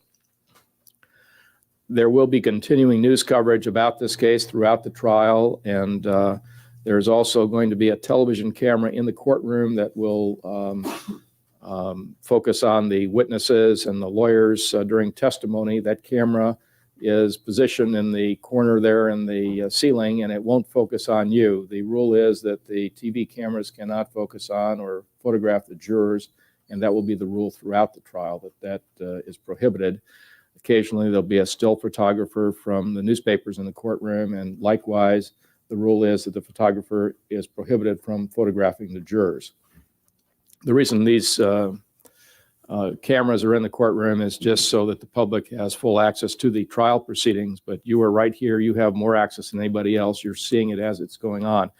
And please follow my instruction not to look at or watch or listen to any of the news coverage as it occurs during the trial. You are here watching it in court, and you must make your decision based upon what happens in the courtroom. For those of you who have an interest in the newspaper coverage of the case, the court staff will cut out newspaper articles and create a scrapbook for you so that after the trial, if you have an interest in that, we would have collected that for you so that you could have that for your purposes. But at this point, the important thing is to remember that you must not look at any of that news coverage yourself during the course of the trial. The lawyers will be making opening statements to the jury. There are one or two matters I will be discussing with them before those opening statements. If things run true to form here, the opening statements will take about an hour and a half to complete. And then if there's still time this afternoon, then we'll start testimony after the opening statements. And then we'll have the other jury come down, and both juries will be present in the courtroom for the beginning of the actual testimony. One thing that will occur, as I've indicated, that throughout the trial, there will be occasions when only one jury will be in the courtroom and the other jury will not. And when I hear of that or learn of that in advance, I'll certainly let you know of it. The purpose of opening statements, as they will be made to you here, is to give you an idea of what the evidence will be, what each side expects the evidence to be during the course of the trial. And as I've told you before, and as I will remind you throughout the trial, the statements of the lawyers, whether it's an opening statement, argument to the jury at the end of the case, or throughout the trial, none of their statements are evidence in this case, and you will not hear any evidence until after all of the opening statements have been completed and the first witness takes the witness stand. And your obligation is to keep an open mind on the case until all the evidence has been presented. All right, since it's just about noon, I'm going to excuse you until 1:30, at which time we will resume with these proceedings. Do not discuss this case with anyone. Don't form any opinions about it. And if you would return to this courtroom at 1:30, at that time, we'll start with the opening statements in this case. All right, have a good lunch hour, and we'll see you at 1:30. And if counsel would remain, there's a matter I want to discuss with you. Looking for that relates to the subject of discussion relating to Oziel. Yes, Your Honor, we received it just as the court took the bench, so that we had looked at it. All right. Had a chance to look at Well, do you need that before you make your in-camera presentation? it. Yes. How long would it take you to look at that material? All right, then, if you can be back here, and you indicated your in-camera hearing would take just a couple minutes. All right, then be back promptly at 1:30, and we'll do that, and then we'll roll, and then we'll have the opening statements. All right, we'll be in recess. And all the jurors are present, and we'll now proceed with opening statements, first from the prosecution, and then the defense. Mr. Kuriyama first. Thank you, Your Honor. Good afternoon, ladies and gentlemen. I don't think we have everybody in the same order they were this morning. You sort of moved and changed around. Is this the way you feel that you should be now in the jury box? Seat number 1. Okay. Yeah. Okay. That's right. That's not in the right order, Your Honor. Yeah. Well, yeah. Why don't you take your seats in the way you're supposed to be here so that helps us a little bit. No, we're still not right. Carl, hold on a second. Okay, yeah, okay, we're okay. All right, let's proceed then. Thank you, Your Honor. Ladies and gentlemen, the evidence will show in this case that Eric and Lyle Menendez conspired to murder their parents, Jose and Mary Menendez. They planned what Eric Menendez called the perfect murder. Pursuant to the plan, the defendants drove down to San Diego, on August 18th, 1989, and bought 2 Mossberg 12-gauge shotguns from a Big 5 sporting goods store using false identification. They committed the killings on a Sunday night, a night when the Menendez household maid, was not there. The defendants had a ready alibi when questioned by police. Eric Menendez told the police that he and his brother went to see Batman in Century City, and that they then went to Santa Monica to the Taste of LA. It was some kind of a wine tasting function. According to Eric Menendez, they just happened to come back home to pick up some false ID, some fake ID for a night on the town when they came upon the brutal slaying of their parents. The defendants were the ones to call 911 and report the killings initially to the police. The investigation into the murders of Mary and Jose Menendez was thus begun. The investigation revealed that Jose Menendez suffered a shotgun wound to the back of his head, as well as 4 other shotgun wounds. Mary Menendez suffered 10 shotgun wounds, including a contact wound to her left cheek. 2 shotgun blasts shattered panes in the French doors in the family room where the victims were killed. On August 24th, 1989, 4 days after the killings, Eric and Lyle Menendez went to Slavic Jewelers in Beverly Hills and purchased Rolex watches and money clips for some $15,000. The defendants thereafter collected $200,000 each on September 8th, 1989, and another $125,000 each on September 15th, 1989, in insurance proceeds from their father's life insurance policy. In addition to the defendant's alibi, the evidence will show that Eric Menendez tried to pin the crimes on others. On November 29th, 1989, over 2 months after the slayings, and with the investigation ongoing, Eric Menendez claimed that hitmen were responsible for the murders. He also claimed that Castro might be involved in the murders because his father, Jose Menendez, wanted to liberate Cuba. Defendant Eric Menendez was secretly taped in a conversation that he had with Craig Signorelli at Gladstone's restaurant in Malibu over dinner on November 29th, 1989. The defendant is heard to say, "I've known from the beginning. No clues, no one heard anything." The defendant then states his belief that Castro might have been involved in the killing of his parents.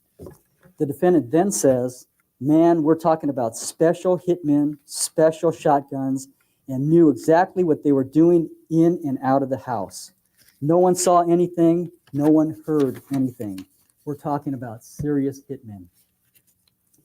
The evidence will show that the defendants nearly got away with their crimes. They had meticulously picked up all the shotgun shells from the family room. They had buried the shotguns, and they had indeed an alibi. With the investigation nearing 7 months in duration, the Beverly Hills Police Department finally received a break in the case, information which led to a search warrant on the home and office of Beverly Hills psychologist Jerome Oziel and the seizing of evidence implicating the defendants. With information relating to this evidence, Lyle Menendez was arrested on March 8, 1990, and defendant Eric Menendez was arrested on March 11, 1990 for the murders of Jose and Mary Menendez. Dr. Oziel will testify then on Halloween, October 31st, 1989, the defendant, Eric Menendez, said that he was having vivid dreams of his parents being murdered. He told Dr. Oziel, "We did it." Dr. Oziel asked him if he meant that he and Lyle had murdered his parents. Eric Menendez responded yes. Eric Menendez then said that his father was too controlling. He criticized them. He made them feel inadequate and prevented them from doing what they wanted to do. He said that he and his brother discussed killing their father and getting him out of their lives. They couldn't see any freedom with their father around. Together, they decided to kill him. Pursuant to this conspiracy, the defendants drove all the way to San Diego and purchased 2 Mossberg shotguns with false identification 2 days before they would actually do the murders. Eric Menendez said that his mother had to be killed also because she would have been a witness and would have been miserable and suicidal without their father anyway. Eric Menendez told Dr. Oziel that he and Lyle surprised their parents walking into the room with their pump shotguns. Eric Menendez said his father cried out, "No, no, no." The brothers then began to blast away. After they had emptied their shotguns into their mother and father, their father was dead. But Eric said their mother, who ultimately sustained 10 shotgun wounds, was moaning on the floor and trying to crawl away. According to Eric Menendez, the brothers went back out to the car and reloaded, and Lyle then returned to finish off their mother. Eric Menendez said that they picked up the shotgun cartridge casings, removed their blood-spattered clothes, and placed their clothes into a bag. They put fresh clothes on and drove to a garbage dumpster where they threw away the bloody clothes and took their shotguns and buried them down an embankment off of Mulholland Drive. They then went to a wine tasting party to meet with Perry Berman. Mr. Berman was not there, so they arranged to meet him later that night. The defendants then returned to their house and called 911 as if they had just come upon the murder scene. The defendant, Eric Menendez, said that his father had recently nearly disinherited him, and he told Dr. Ozio that that was another reason to get rid of his father. Eric Menendez said that there was no way to link them to the crime since the fingerprints were their fingerprints since they lived at the house, and there were no witnesses. No one could link them to the weapons, he felt. The weapons were not recovered by the police. He believed there was no way to tie them to buying the shotguns in San Diego. There was no way to link them to the murders in his mind. Eric Menendez said that they felt that they could never equal their father's accomplishments. Eric Menendez was pleased, however, at having pulled off the murders without being caught. The defendants said that they killed their father out of a desire to be free of his control, criticism, and impossible standards. Dr. Ozio, when he asked them why they killed their mother also, the defendant, Eric Menendez, said he discussed with his brother the fact that their mother did not deserve to die, but their plan was perfect, and they did not want to change the plan. The evidence will show that in January of 1988, Eric Menendez was involved in writing a screenplay in which the hero is... Objection, Your Honor. Right, the objection is sustained at this point on that issue. Move on to something else, Mr. Freeman. Your Honor, there has been a previous ruling on this. Here is not.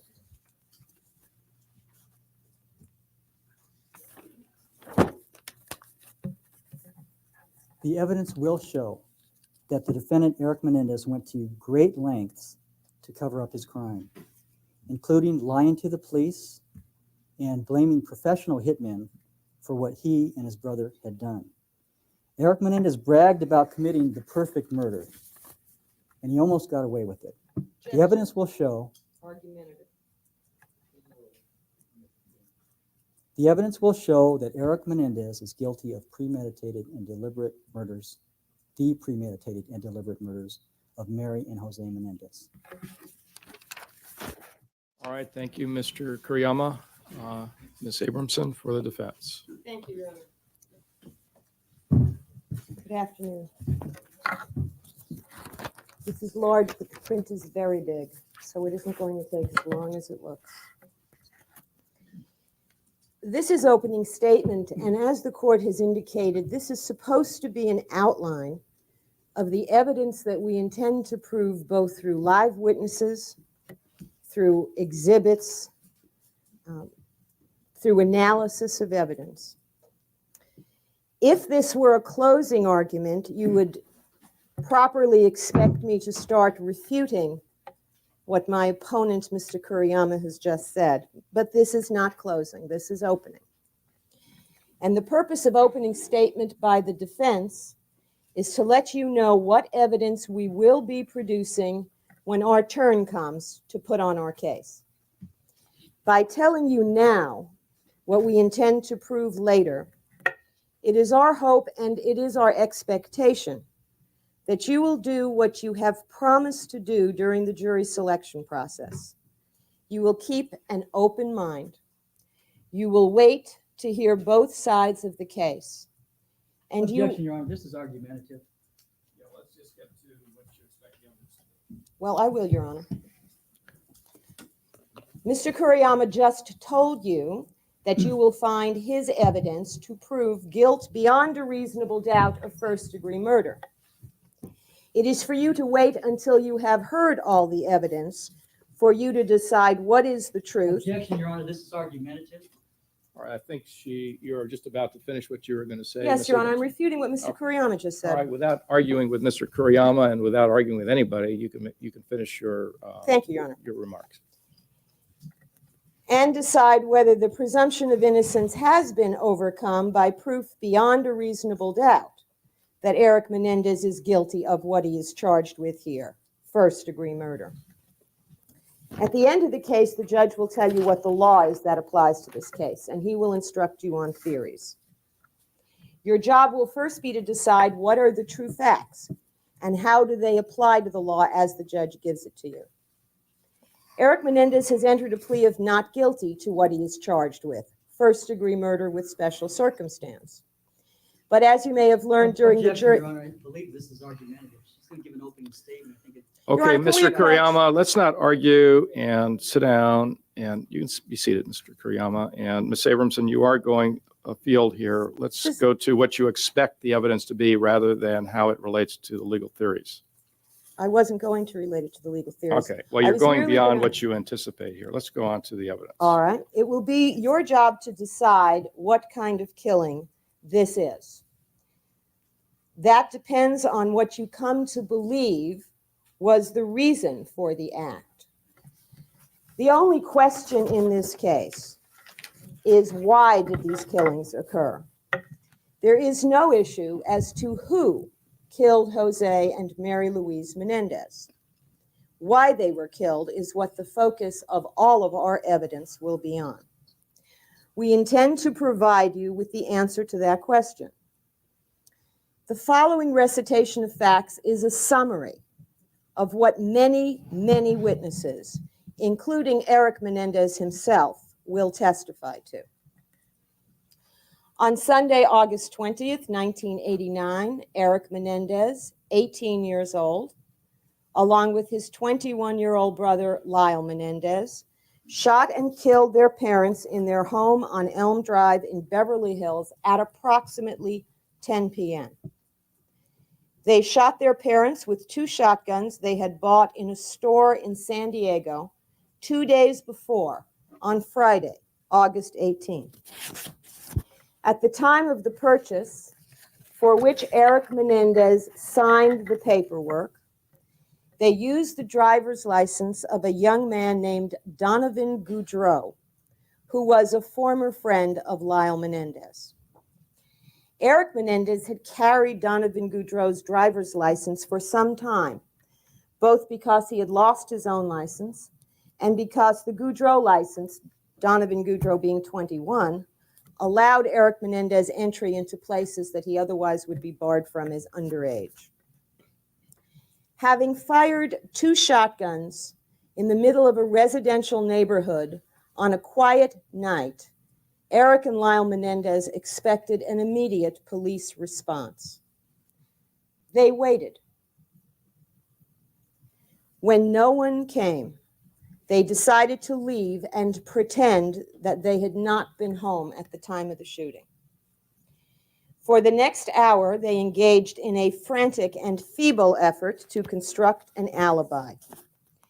They went to a nearby movie complex in the hopes of obtaining tickets for a showing in progress. They discarded the guns and the used shotgun shells. Eric discarded some clothing he had worn during the shooting. And they attempted to meet up with a friend in Santa Monica. Although they called the friend who was then at home and arranged a further meeting, Eric Menendez was by this time incapable of functioning. He was falling apart. Therefore, they went home and Lyle called the police.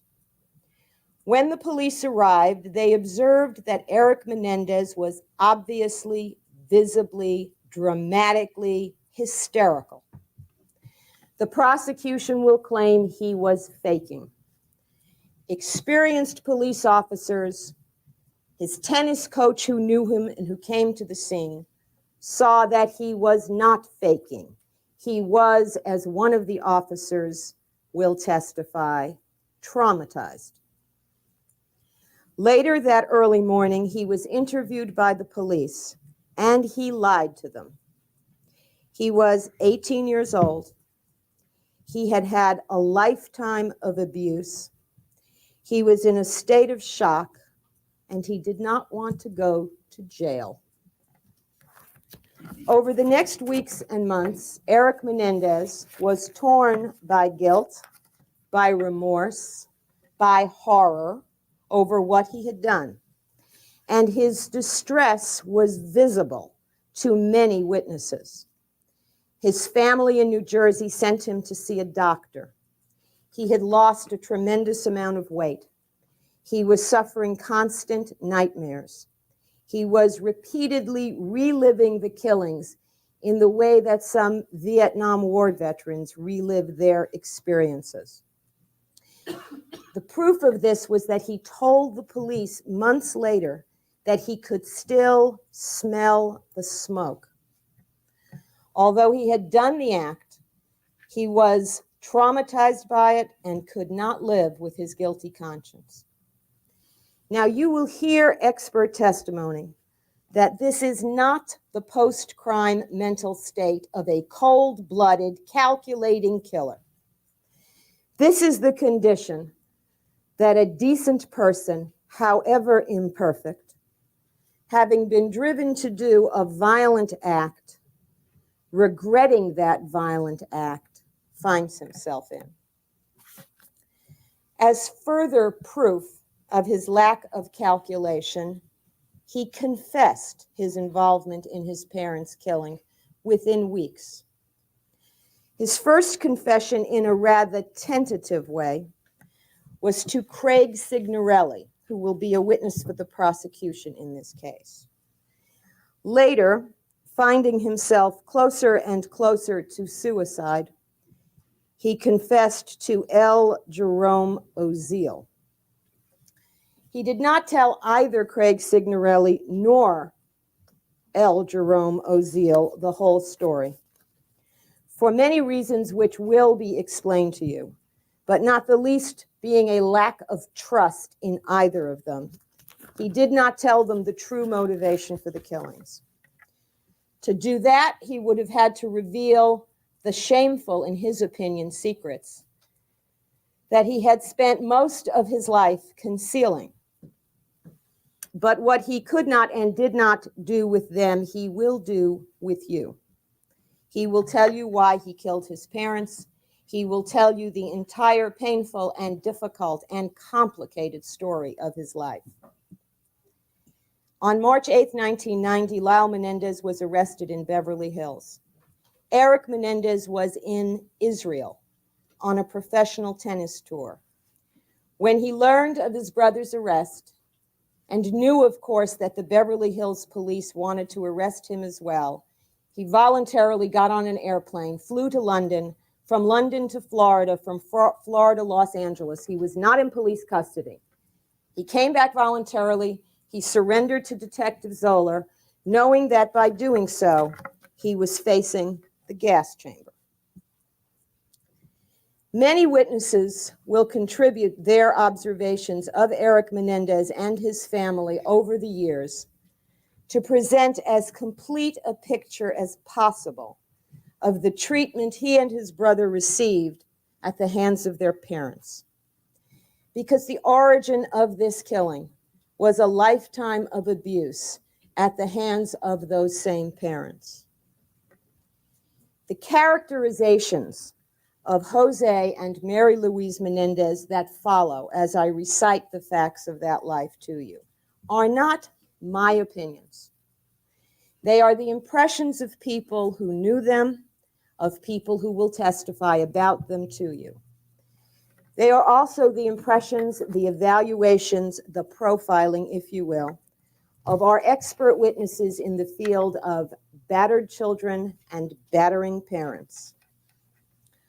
Our witnesses, who are family members, teachers, coaches, friends of the parents, friends of the sons, business associates of Jose Menendez, therapists who treated Mary Louise Menendez, and Eric Menendez himself, will paint a portrait of Jose and Mary Louise Menendez as parents that will make understandable to you how they could have died at the hands of their children, what they did to their children to bring this about.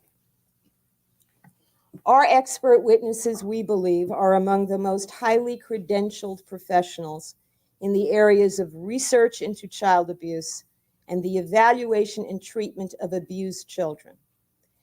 These are people, some of whom have never testified for the defense in a case before. They have been prosecution witnesses most of their careers.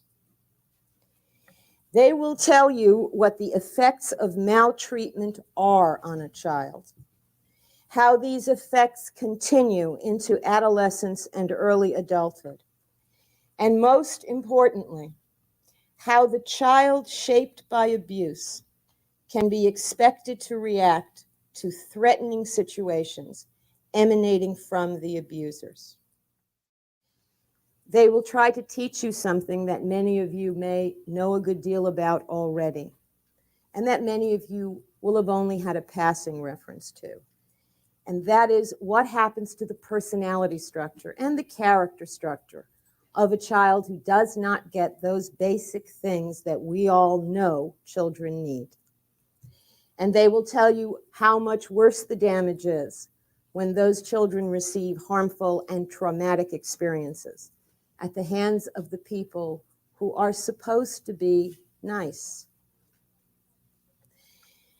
They will tell you how the personalities and perceptions of abused children fall into predictable patterns, how over the past 10 to 15 years, our awakening awareness and concern for the welfare of children has resulted in a large body of research in which profiles of abusive parents and of abused children have emerged. And most important, they will share with you their exhaustive evaluations of Eric Menendez. Each evaluation conducted for over more than 40 hours of interviewing with him. One of the experts has spent more than 200 hours with him. And their opinions that he indeed is a young man who suffered extreme forms of lifelong sexual, emotional, and physical abuse at the hands of both of his parents. Their opinions are not just based on their interviews with and their impressions of Eric Menendez alone. They are also supported by an extensive battery of objective psychological testing that was administered to Eric Menendez by a highly experienced forensic psychologist. The experts also examined all of Eric Menendez's school records and medical records. They read thousands of pages of witness interviews and interviewed witnesses who will be testifying here. And they examined the crime scene evidence, the same evidence that will be presented to you in this case by the prosecution. So what was it then that was done to Eric Menendez, and how did these events lead to homicide? The simple answer, which takes 28 pages to explain, and upon which we will expand in detail during trial, is this. For 12 years, between the ages of 6 and 18, my client, Eric Menendez, was sexually molested by his father.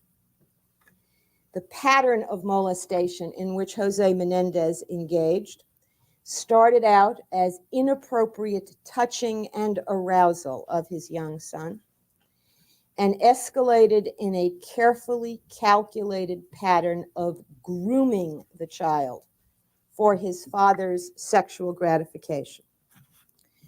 This pattern included repeated acts of forcible oral copulation, sodomy, and rape and the intentional infliction of pain by the use of foreign objects upon Eric's person. Jose Menendez's obvious purpose was to use his child's body to satisfy his lust.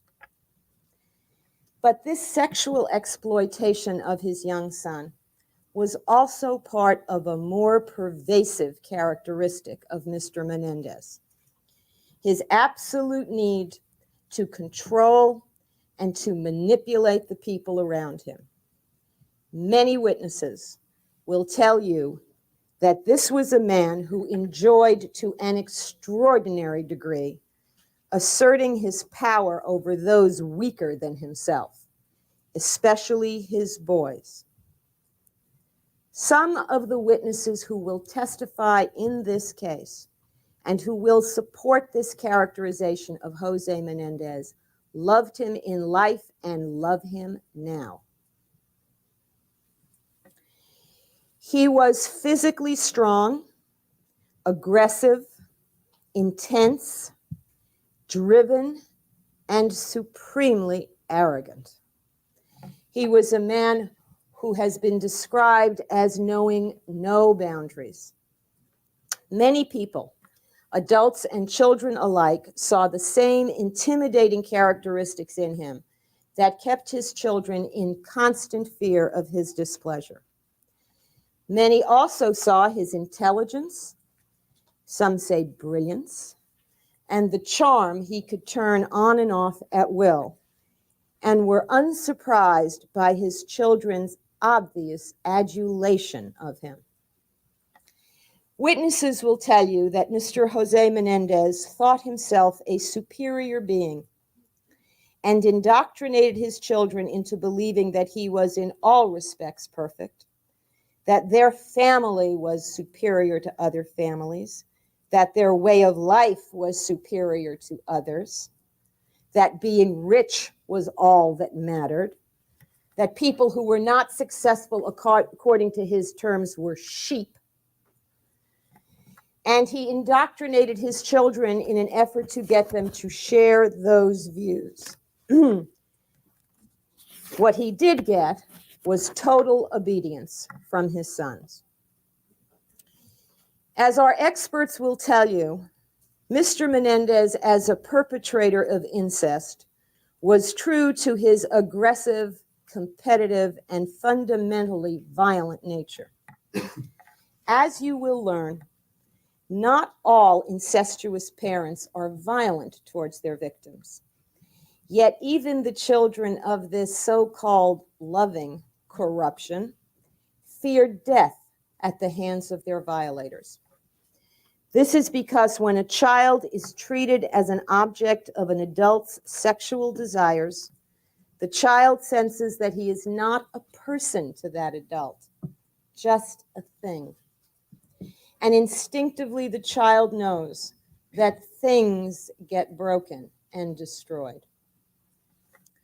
Here, though, young Eric Menendez had more vivid examples of his father's potential lethality towards him. This, after all, was a man, you will hear, who pulled Eric's hair when forcing this 11-year-old to orally copulate him, who slapped him repeatedly when the child cried after his father ejaculated into his mouth for the first time, who forcibly sodomized him after repeated prior attempts caused the child to cry out in pain. For this act, Jose Menendez waited until no one else was home, presumably because he knew it would cause excruciating pain and that the child would scream. This too was a man who, in Eric Menendez's early adolescence, decided that as part of an already pervasive system of hardening or toughening up his child by terrorizing him, by purposely placing him in frightening situations, by coaching him in sports by methods so brutal they resulted in the child passing out on the tennis court, nearly drowning in the swimming pool. this man decided to add the intentional infliction of pain to his sexual activities with the boy. His excuse was that his son had shown himself not a Menendez. He had shown himself to be a weakling, because when receiving a shot in a doctor's office, Jose Menendez's son had cried.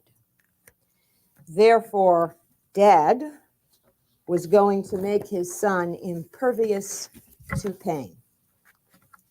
He used a variety of objects: needles, tacks, wooden implements, knotted ropes. These episodes are what Eric Menendez calls the dark days.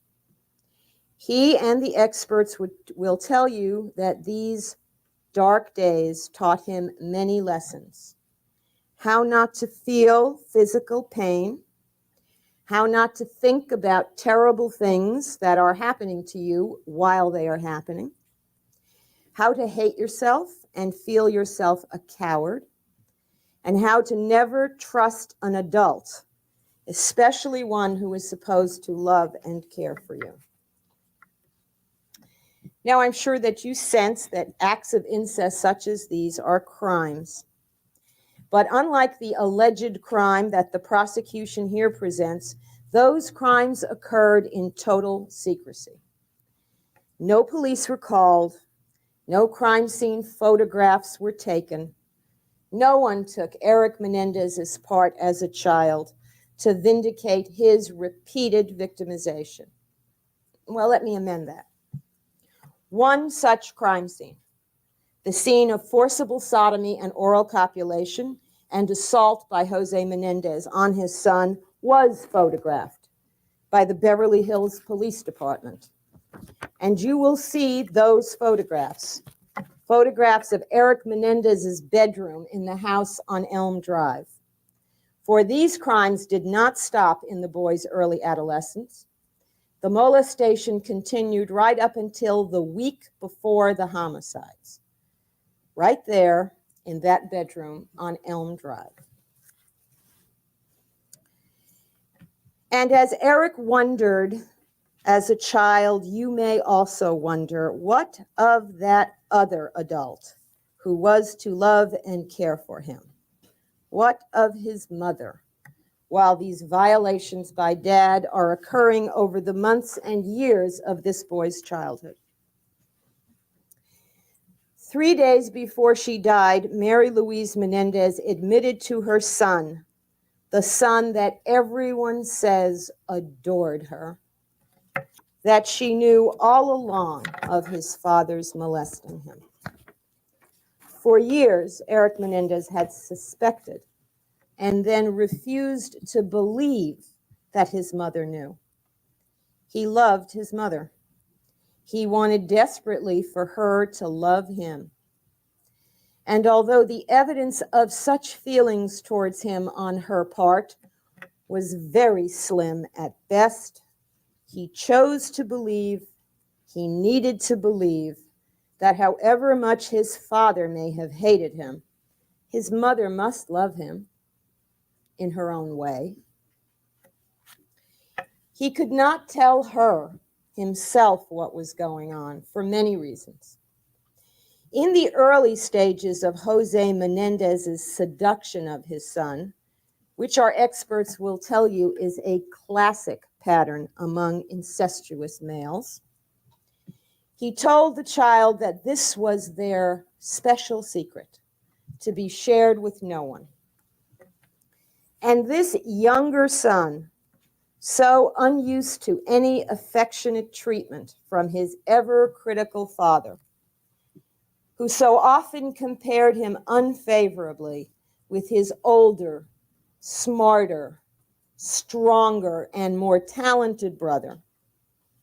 This child, wanting his father's love, believed that these early sexual acts, which his father called massages and mouth massages, were affection. He would not risk losing that affection by disobeying Dad's command of secrecy.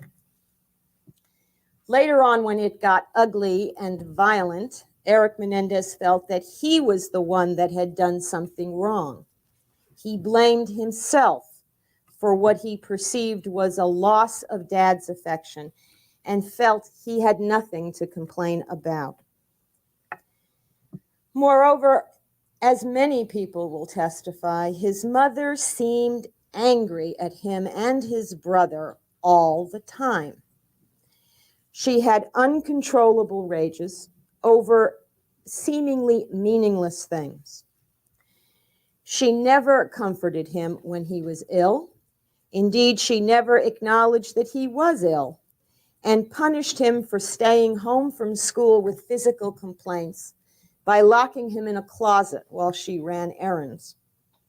She constantly criticized him for his poor schoolwork, calling him stupid and dummy, and forced him into that same closet to do his homework when she imagined him not working hard enough. But she acted like she was afraid of his father. And it was obvious that his father treated her with a great deal of disrespect, both inside their home and in front of other people. So in spite of her harshness towards him, Eric Menendez long believed that his mother was Dad's victim too. And he felt protective towards her.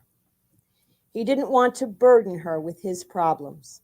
In thinking about telling her about the molestation, particularly when he was throwing up after an episode with Dad, or was in pain, or was bleeding, he thought if he went to her, it might break up the family, assuming she would believe him and not blame him and do something about it. And he had been told since he was tiny that this family was the center of the universe and was totally involved with his parents in every aspect of his life. But part of him was also afraid of finding out that she wouldn't care and wouldn't help if he told her. So he didn't. Did she know, though, as Eric Menendez says she admitted just before her death? You will have to decide. You will have to weigh the evidence. 12 years of sexual acts in her own home, often as frequently as twice a month.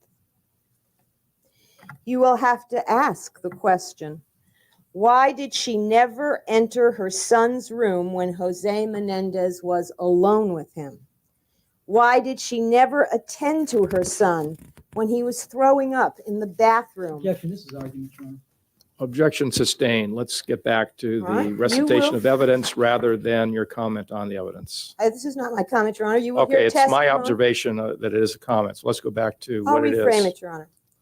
You will hear evidence that she never attended to her son while he was throwing up in the bathroom next door to her bedroom after a sexual episode with the father. But she would come if Eric were throwing up due to illness and complain about the mess. You will hear evidence that she never asked Eric why he was crying after Dad left his room, but instead taught him to put water in his eyes to erase the signs of his tears. You will also hear evidence that up until the age of 15, Eric's mother would periodically make her son submit to her physical inspections of his genitals, which she called checking you out.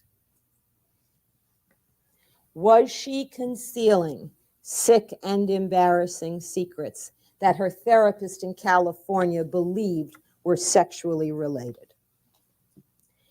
Witnesses will describe Mary Louise Menendez as a woman obsessed with status and social position, the day-to-day enforcer of a pressure cooker training program for her boys. Contemporaries of these boys describe the Menendez home as boot camp. People describe Mary Louise Menendez as a cold and distant, some say hostile parent towards her children. But her most striking characteristic to all who knew her and all who will testify about her here is that she was an extremely secretive and private person. Now, no family, not even normal families, are perfect. Yet Mary Louise Menendez portrayed hers as such. She was closest to her sister-in-law, Terry Baralt, Jose Menendez's sister, yet she lied to Aunt Terry regularly. She claimed, for example, that the boys were superior students, yet her younger son was barely average. She concealed from the world that Eric Menendez had learning disabilities, had trouble with understanding oral instruction, and was dyslexic. She knew these things because the schools that he was enrolled in pointed these things out to her. She never gave him remedial treatment. In fact, the Princeton Day School, where Eric was enrolled for part of grammar school and junior high school, signed him up for a special after-school learning class for children with disabilities, and his mother made sure that he never attended. People will tell you that it was clear that her attitude was that her children, one of her sources of prestige and status, had to be perceived as perfect for her to be perceived as superior. So she sacrificed her son's need to learn to her need to be seen as a superior person like her husband. Aunt Terry Baralt, to whom Mary Louise Menendez spoke every day, knew nothing of her nephew's learning problems, knew nothing of any trouble in the family.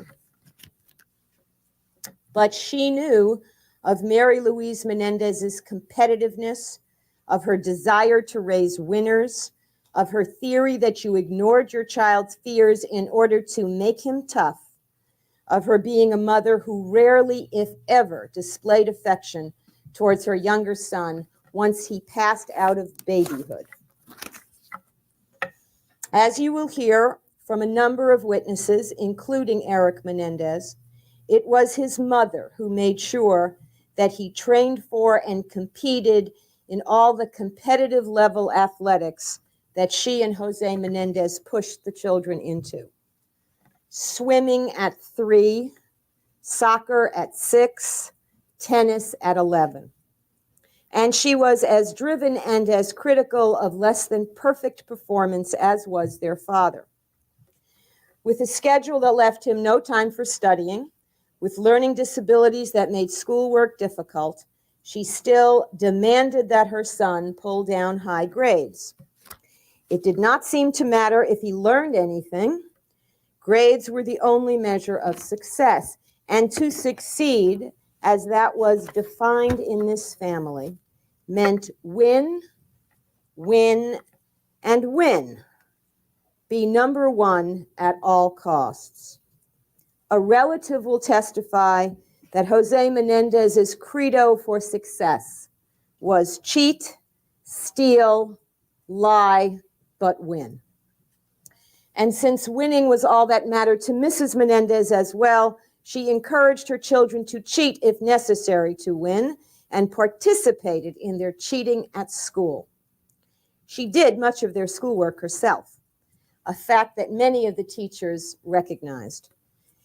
But those teachers will tell you that they were also intimidated by her and her husband, and although they knew there was trouble in that family, they never interfered. Jose and Mary Louise Menendez's efforts to isolate their children from the influence of any other adults was highly successful. Their son knew that no one ever stood up to them. He knew the power of his parents. He knew there were no adults who could rescue him. So for years, he did the best he could, tried hard, won trophies for his parents, all the while struggling with thoughts of suicide and death and shame. Early in his adolescence, Eric Menendez's life improved slightly. His brother, who he idolized, became his friend. Jose Menendez had always compared Eric unfavorably to his older brother and had encouraged the boys to compete with and distrust each other. You will hear an expert's description of Jose Menendez's style of running his family as being classic divide and conquer. Make each member of the family think that his was the only approval worth gaining and that none had allies in each other. Lyle Menendez was a typical big brother. Sometimes he acted like a bully when Eric Menendez was small. But in early teenage, Eric's older brother started to defend him in small and subtle ways, the only ways Lyle Menendez dared in the face of his father's menace, defend him against the threat of Jose Menendez's physical and psychological attacks. Eric Menendez had always had few friends and fewer confidants. So his brother became, during that stage of his life and thereafter, the one person on earth it felt safe to love. 15-year-old Eric Menendez sustained himself with two thoughts. One, God may bring him a miracle, and the harshest part of his life, the sickening sex with Dad, might end somehow. And two, and more realistic, someday he would go off to college and Dad wouldn't be able to come into his room anymore. God seemed to deliver on Eric Menendez's longed-for miracle when during the summer of 1986, shortly after they had purchased a brand new house in Princeton, New Jersey, Jose Menendez announced to his startled family that he had taken a job in California. Eric Menendez could not wait to leave the scene of so many humiliations and pain. And indeed, during the first 6 months in California, it really appeared that his prayers had been answered because inexplicably, there was no sex with Dad during that time. But then again, something else became very apparent in California. There was trouble between his parents, and Mom was falling apart. Eric overheard conversations in which he learned that his mother had discovered that for 8 years, Dad had been having an affair, and Mary Louise Menendez was consumed by her own shock and suffering. Lyle Menendez had stayed behind in New Jersey to go to school when the rest of the family moved to California. Therefore, Eric Menendez was left alone much of the time with a mother who secreted herself in her bedroom and cried for weeks on end. Eventually, she started therapy, which continued until she died. But she never got better. She never got over the affair. She never got close to dealing with all the other problems of her family. Something else was new about Mom in California. She relentlessly pressured her son to get a girlfriend. She set him a deadline. He had 6 months to comply. Now, Eric Menendez was 16 and he had had no experiences whatsoever with girls up until that time. He had always been very afraid that if he got close to a girl, she would somehow figure out what was going on with Dad. But he could not defy his mother, so he got a girlfriend. She was a very sweet, you may see her here, a sweet and innocent girl to whom he became obsessively devoted. But at the same time, he was full of doubts about himself as a male. He still believed, even at 16, that the sex with Dad was somehow, at least partially, his fault. He must have done something to bring this on himself. There must be something about him that would make his father treat him that way. He was half convinced that he was homosexual. He feared that people knew or could tell that he was different. Eric Menendez's friends from the last 3 years before the homicides will testify to what he was like then. As a high school tennis star, he was admired. He made friends with the other tennis players. He was inventive and interesting and fun. But he was also unusually anxious. He seemed preoccupied with a million things on his mind. His tutors described him as someone who would suddenly space out in the middle of a lesson and they couldn't get him back. And he was hidden. He was secretive. And friends will say that they noticed that he lied to his parents about totally insignificant things. Now, these teenagers or former teenagers will say they lied to their parents too, but usually when they did something wrong. Eric was lying to his parents about every single detail of his life.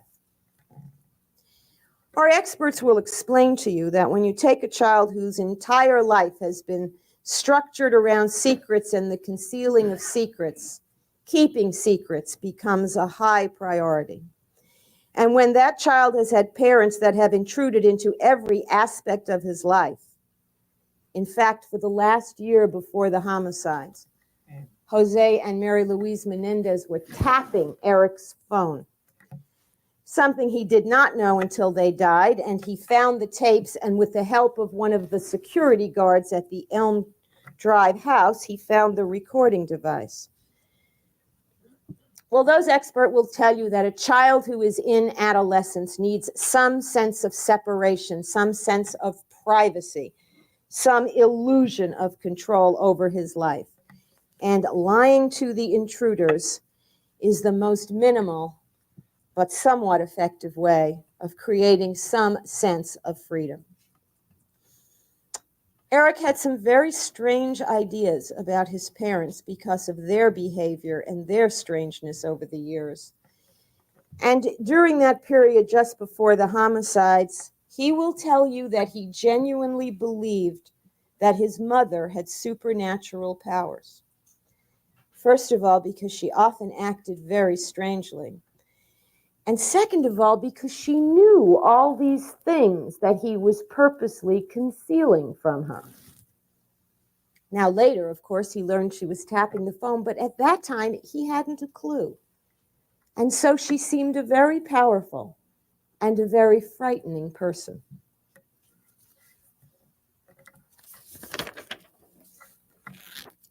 In the spring of 1989, you will hear testimony that Jose Menendez was greatly displeased by his younger son.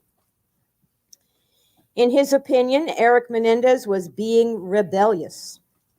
The boy was actually refusing to report to his father the hourly details of his tennis practice. And he was refusing to tell his father exactly what aspect of his tennis game he worked on during each structured hour of practice. Now, this may seem absurd to us, but this was one of the many minute demands that Jose Menendez made on Eric Menendez. And it was a radical departure for Eric at 18 to not be telling his father the minute-to-minute details of his sports involvement. There was no question that Eric was training every single day and training hard, because over the coming summer he was going to compete in the Junior National Tennis Championships. And he was higher ranked than in any previous year, so he had a good chance of winning, and the parental pressure was on him in a major way. He was also planning on attending UCLA in the fall and was expected to make the UCLA tennis team, which he had to compete for and which was one of the best in the country. So he was devoted to tennis that spring, totally focused. But as a consequence of that focus and as a consequence of the parental pressure that sports and winning was more important than school, he was cutting a lot of classes in order to maintain his tennis training, and his grades were suffering.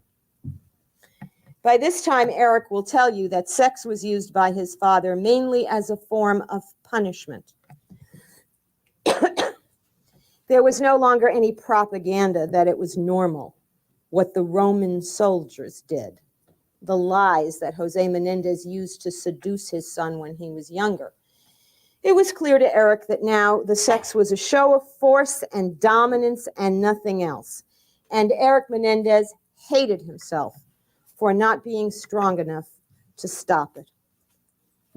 In May of 1989, Jose Menendez sodomized his son for the last time in a rage over the boy's silence about his tennis training and his anticipated failing grade in chemistry. Eric Menendez's only consolation, the thing that sustained him, that had sustained him for years, he will tell you, was that he would escape to the dorm at UCLA in September, and this degrading chapter in his life would finally end. During July and August of 1989, Eric Menendez traveled with his parents to the three venues, the three different cities where the tennis championships were conducted. He played hard, and he did rather well, but not good enough for his father. When he lost the last match he played, his father's fury was worse than anything Eric had ever experienced in the past. Returning to California on August 9th, Eric Menendez was determined to endure as best he could until school started. A week before the homicides, Jose Menendez once again displayed his intention to continue his domination over his son. He announced to his son that although he would ostensibly live at the dorm at UCLA, he would be required to sleep at home several days a week so that his parents could monitor his schoolwork. Eric Menendez understood immediately what this meant. The sex was going to continue. And all of the hope that he had sustained himself on all of the years, the method by which he pushed away thoughts of suicide, vanished. Following this announcement, Eric Menendez packed some clothes, planning to leave the house for a few days. He couldn't bear to be around his father in the state of despair that he now was in. His mother and his father stopped him and said what they had said before when he had made efforts to run away, that they would always find him, that there was no escaping them, and that he could never survive on his own. His father also told him that he would deal with him more fully when he returned from a business trip he was taking that week. On Tuesday, August 15th, Jose Menendez left on his trip. Later that day, Eric Menendez observed an argument between his mother and his brother. In the course of the argument, Mrs. Menendez ripped the hairpiece off her older son's head. Until that point, Eric Menendez didn't even know that his brother had lost much of his hair and wore a hairpiece. It suddenly became clear to Eric that everyone in this family keeps secrets. With Lyle Menendez's secret revealed, Eric did what for years he had been warned against doing. He told his brother what his father had been doing to him.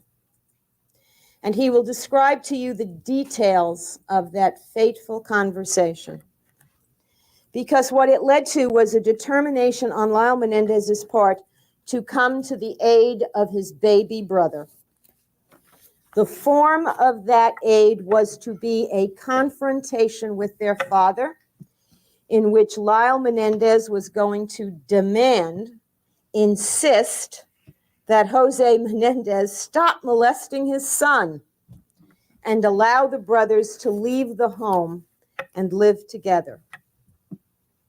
Eric Menendez will tell you that this decision led to days of intense tension and dread on his part. He was terrified of what his father would do once he learned that he, Eric, had revealed the secret.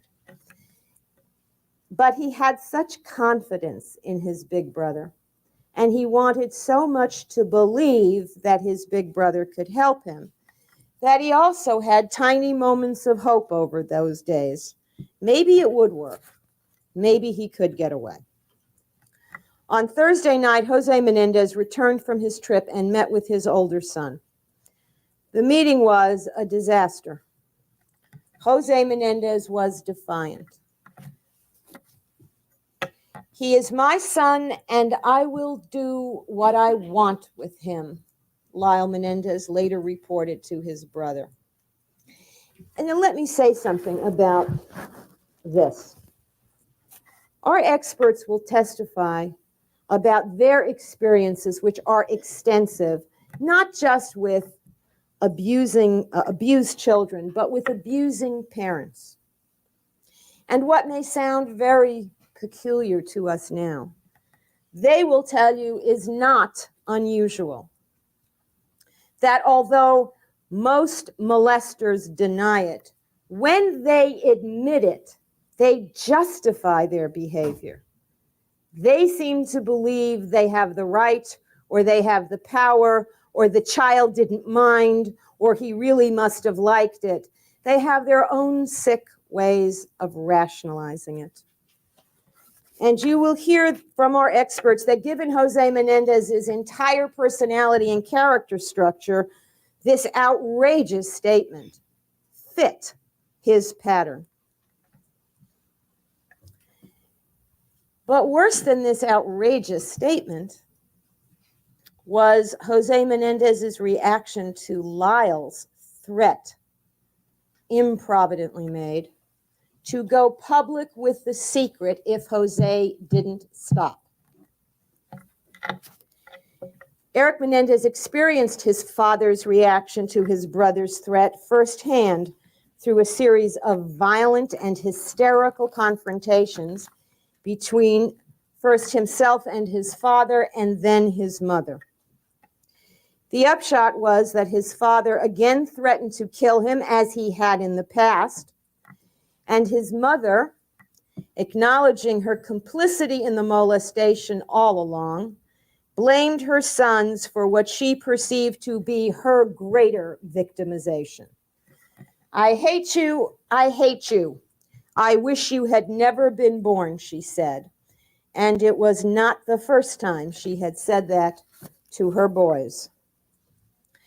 The next day, which was Friday, convinced that their parents were going to kill them, rather than allow them to go public with the facts of the molestation, Eric and Lyle Menendez purchased the shotguns for their own protection.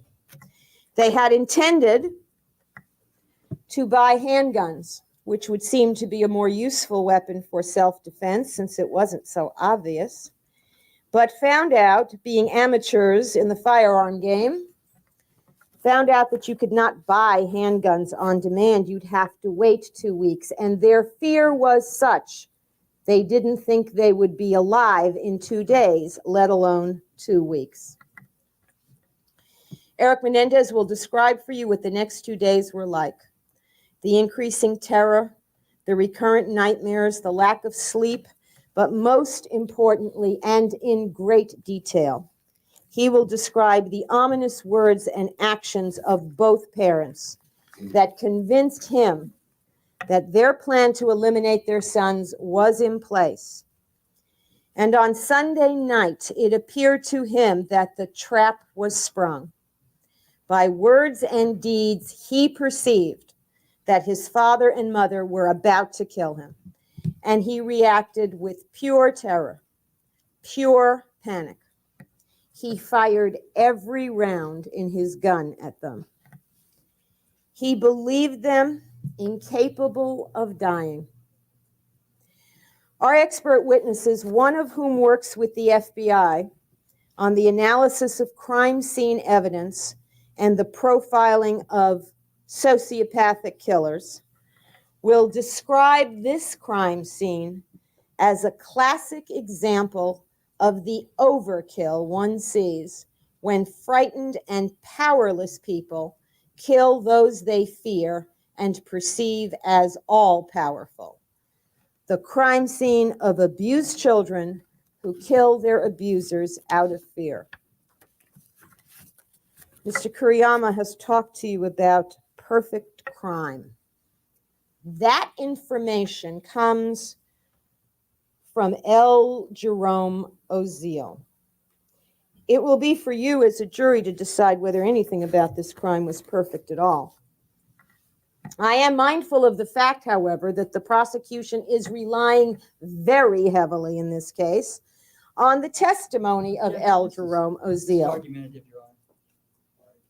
Again, Seated, Mr. Kuriyama. Let's get to the recitation of what evidence you expect, I will, Your Honor, rather just than introduce who it. is relying on what or what you're relying on or anything of that nature. Just whatever you expect the evidence to be in the case.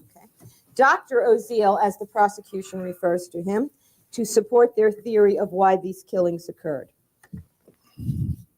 You are the judges of the credibility of all of the witnesses, and what this means is that the source of any piece of information is as important as the information itself. We will challenge through evidence in this case the accuracy of the information given to you by L. Jerome Oziel in this trial. He was not present when these events occurred, so he can know no more than what he was told. And he was not told the truth about why these killings took place. He can, however, like any other witness, say more than he knows, because like any other witness, he can lie. And we will challenge the truthfulness of L. Jerome Oziel in this trial. We will present evidence to you to prove that this man operates on his own agenda, that he has motives to lie about what he was told by the Menendez brothers, and that he has a track record of lying, manipulating, and controlling people for his own selfish purposes. There are many witnesses who will testify in this trial who bear the title doctor. You will have to weigh their qualifications. Most important, you will have to judge their honesty. Our evidence will show that only one doctor who testifies in this trial has a motive to lie to you. To sum up, then, what we intend to prove. Eric Menendez was the abused son of wealthy parents. He killed his parents because he could no longer endure their abuse and had to stop it. When he did that, he unwittingly made himself a threat to everything his parents valued. He put himself in mortal danger. When he sensed that danger was imminent, his instinct to survive took over. Because his parents were wealthy, the prosecution tells you he did it for the money. What do they say when poor kids kill? Counsel, now you're arguing again. I'm done, Your Honor. All right, then the comment of counsel, ladies and gentlemen, is not evidence in this case. As I've indicated to you, the evidence will start fairly soon this afternoon when we hear the first witness take the witness stand. And I'll remind you, you must keep an open mind on this case until you've heard all of the evidence. And we'll take a recess at this point, and I'd ask that you, just for the logistics of it, go back into the jury room, and we'll resume in 20 minutes at 10 after 3. Don't discuss this case with anyone. Don't form any opinions about it, and we'll resume at 10 minutes after 3. Yes, we'll do that in just a moment.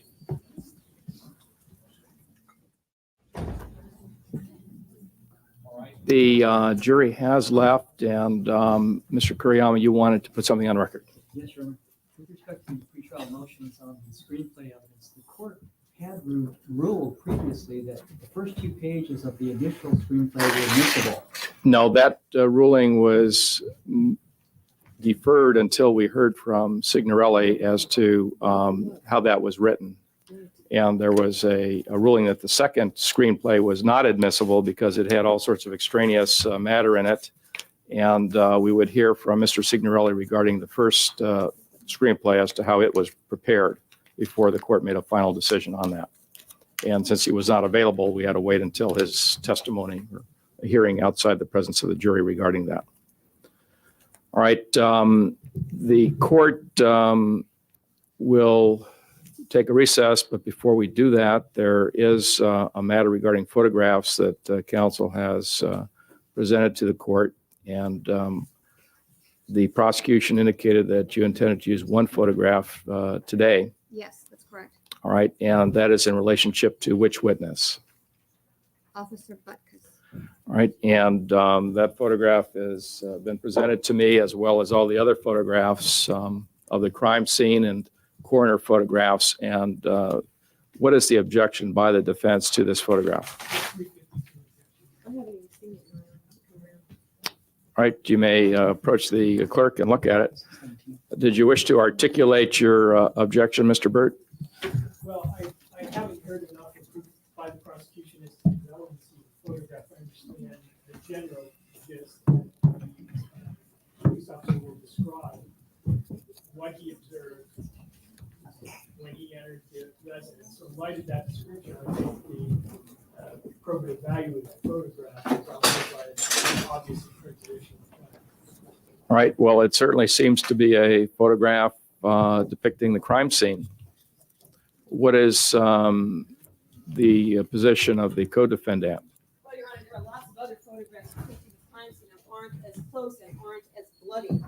That photograph can't even purport to show wounds or injuries, and there's nothing about it that it does not show the entire layout of the crime scene. It doesn't give a complete picture of the room at all, or of all of the significant evidentiary areas of that room. It's just a particularly bloody photograph of the two bodies that illustrates no issue in contest in this case. Well, there were other photographs that were presented to me, since all of them have been presented to me, which were of much more close proximity to the victims and show the wounds in even more detail than these photographs. This photograph, which appears to depict the two victims as they were left at the crime scene after they were shot multiple times by a shotgun, as you described in your opening statement to the jury. It seems to be the scene that was left after the shootings by your clients. My point is, well, we don't contest that, Your Honor. The point is, how graphically and horribly do you have to actually show it?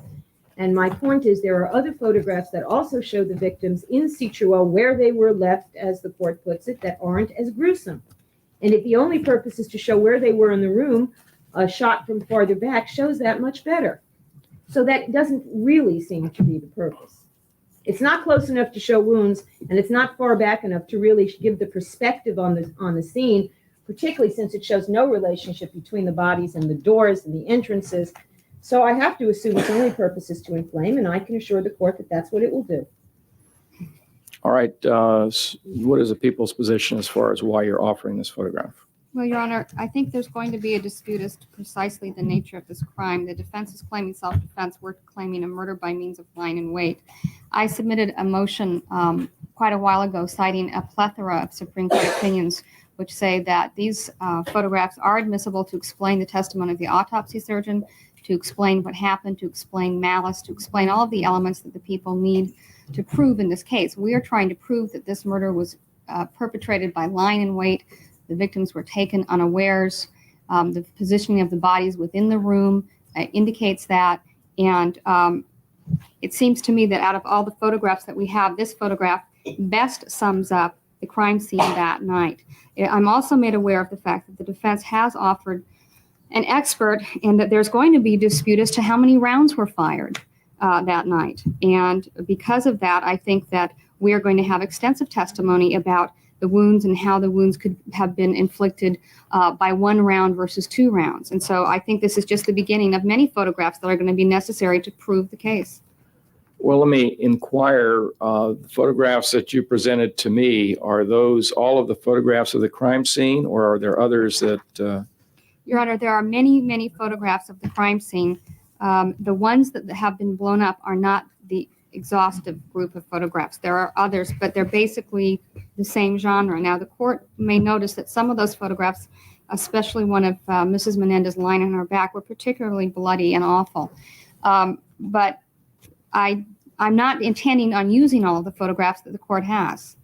I blew up some for the purpose of demonstrating that those photographs will not be used. Your Honor, we have all the crime scene photographs here in 2 albums that we'd be happy to give the court so you can compare what they chose to blow up with what they didn't choose to blow up to see if there's any, and we have them in easy viewing form. All right, I'll be glad to look at those. Can I Yeah. respond to the 2 points you made? Certainly. She indicated, Your Honor, there would be a dispute as to the number of shots fired. That's not true, because the prosecution has indicated that there is ballistics report, which we have yet not received. And the oral representation is that that ballistics report will be consistent with the information provided by our ballistics experts. So I don't think it's fair to say that there is necessarily at this point a dispute as to the number of shots that were fired. Second of all, she indicates that the photo illustrates her theory that these were murders committed by means of lying in wait. And I would represent to the court that we received another piece of discovery yesterday, which indicates that the victim, Jose Menendez, was not in the position he's depicted in that photograph when the shots were fired. So for another reason, I think that photo should be excluded because I think it's misleading given the discovery recently provided by the prosecution. May I respond, please, Your Honor? Yes. The information I've given to the defense about the ballistics is that from the wadding recovered, not from the wounds inflicted, but from the wadding recovered at the scene, that only a certain number of shots can be verified. That does not mean that other means of verification are not available. I still think there's going to be a dispute. It's going to be the people's contention that the defendant's reloaded, and I think the defense is going to dispute that. And therefore, the number of wounds is going to be of particular importance. Unless and until I hear that that is not in contention, we are going to have to talk at length about the wounds and how they were inflicted. In addition, the information which I gave to the defense yesterday from our serology expert was to the effect that the head of Mr. Menendez was in a slightly different position, slightly to his right, to have caused the pooling of blood, which the court can see next to him on the sofa. That is not a substantial difference, but it is a difference. And I think the defense is making more of it than it warrants. So for that reason, I think the cases are very clear that crime scene photographs and autopsy photographs are relevant to explain issues which are in dispute, and these issues are going to be in dispute. Yes, for purposes of the record, could I just indicate what the report says that Yes. I referred to? It Yes. says, quote, Jose Menendez was not in the position in which he appears in the photographs at the time he received the shotgun wounds to the head, left leg, and left elbow. He was, however, either sitting on the west end of the couch, standing in front of the couch, or moving between a sitting and standing position. He was, for a time after receiving the shotgun wound to the head, sitting on the couch, leaning further forward and more to his right than is shown in the photographs. He was subsequently moved to his final position either by another person or by the shots fired into his right arm. That's what the report indicates to the court. All right, I reviewed this photograph. I reviewed all of the blown up photographs that have been presented by the prosecution. I've also looked at the photo albums presented by the defense, and specifically those pages in the photo albums that deal with the crime scene. I didn't look at the photographs of the front of the house and the back of the house in as great detail as I looked at the photographs of the room where the shooting occurred. There were also coroner photographs included in the photo albums that were presented to me. And it seems to me that looking at the photographs of the room in which the shootings occurred, this photograph is an accurate depiction of that scene and is no more gory or bloody than other photographs that are in the same album and show the same scene. And it is an accurate depiction of the crime scene that is not unduly prejudicial, but depicts the crime scene as it was at the time the police arrived, and is under an analysis pursuant to Evidence Code Section 352 of the Evidence Code, the probative value of this showing the relative position of the bodies at the time the police arrived, and circumstantially the position of the bodies shortly after the shootings, the probative value substantially outweighs any prejudicial effect, and therefore the court will permit this photograph to be admitted. All right, anything else before we take a recess? All right, and we'll resume at 3:10, and when we do, we're going to have the other jury come in, which means that the center section of the courtroom will have to be vacated so that the other jury can occupy that. Which jury's going to be where, Judge? We'll leave the jury that's in the jury room in the jury box, and the other jury in the center section.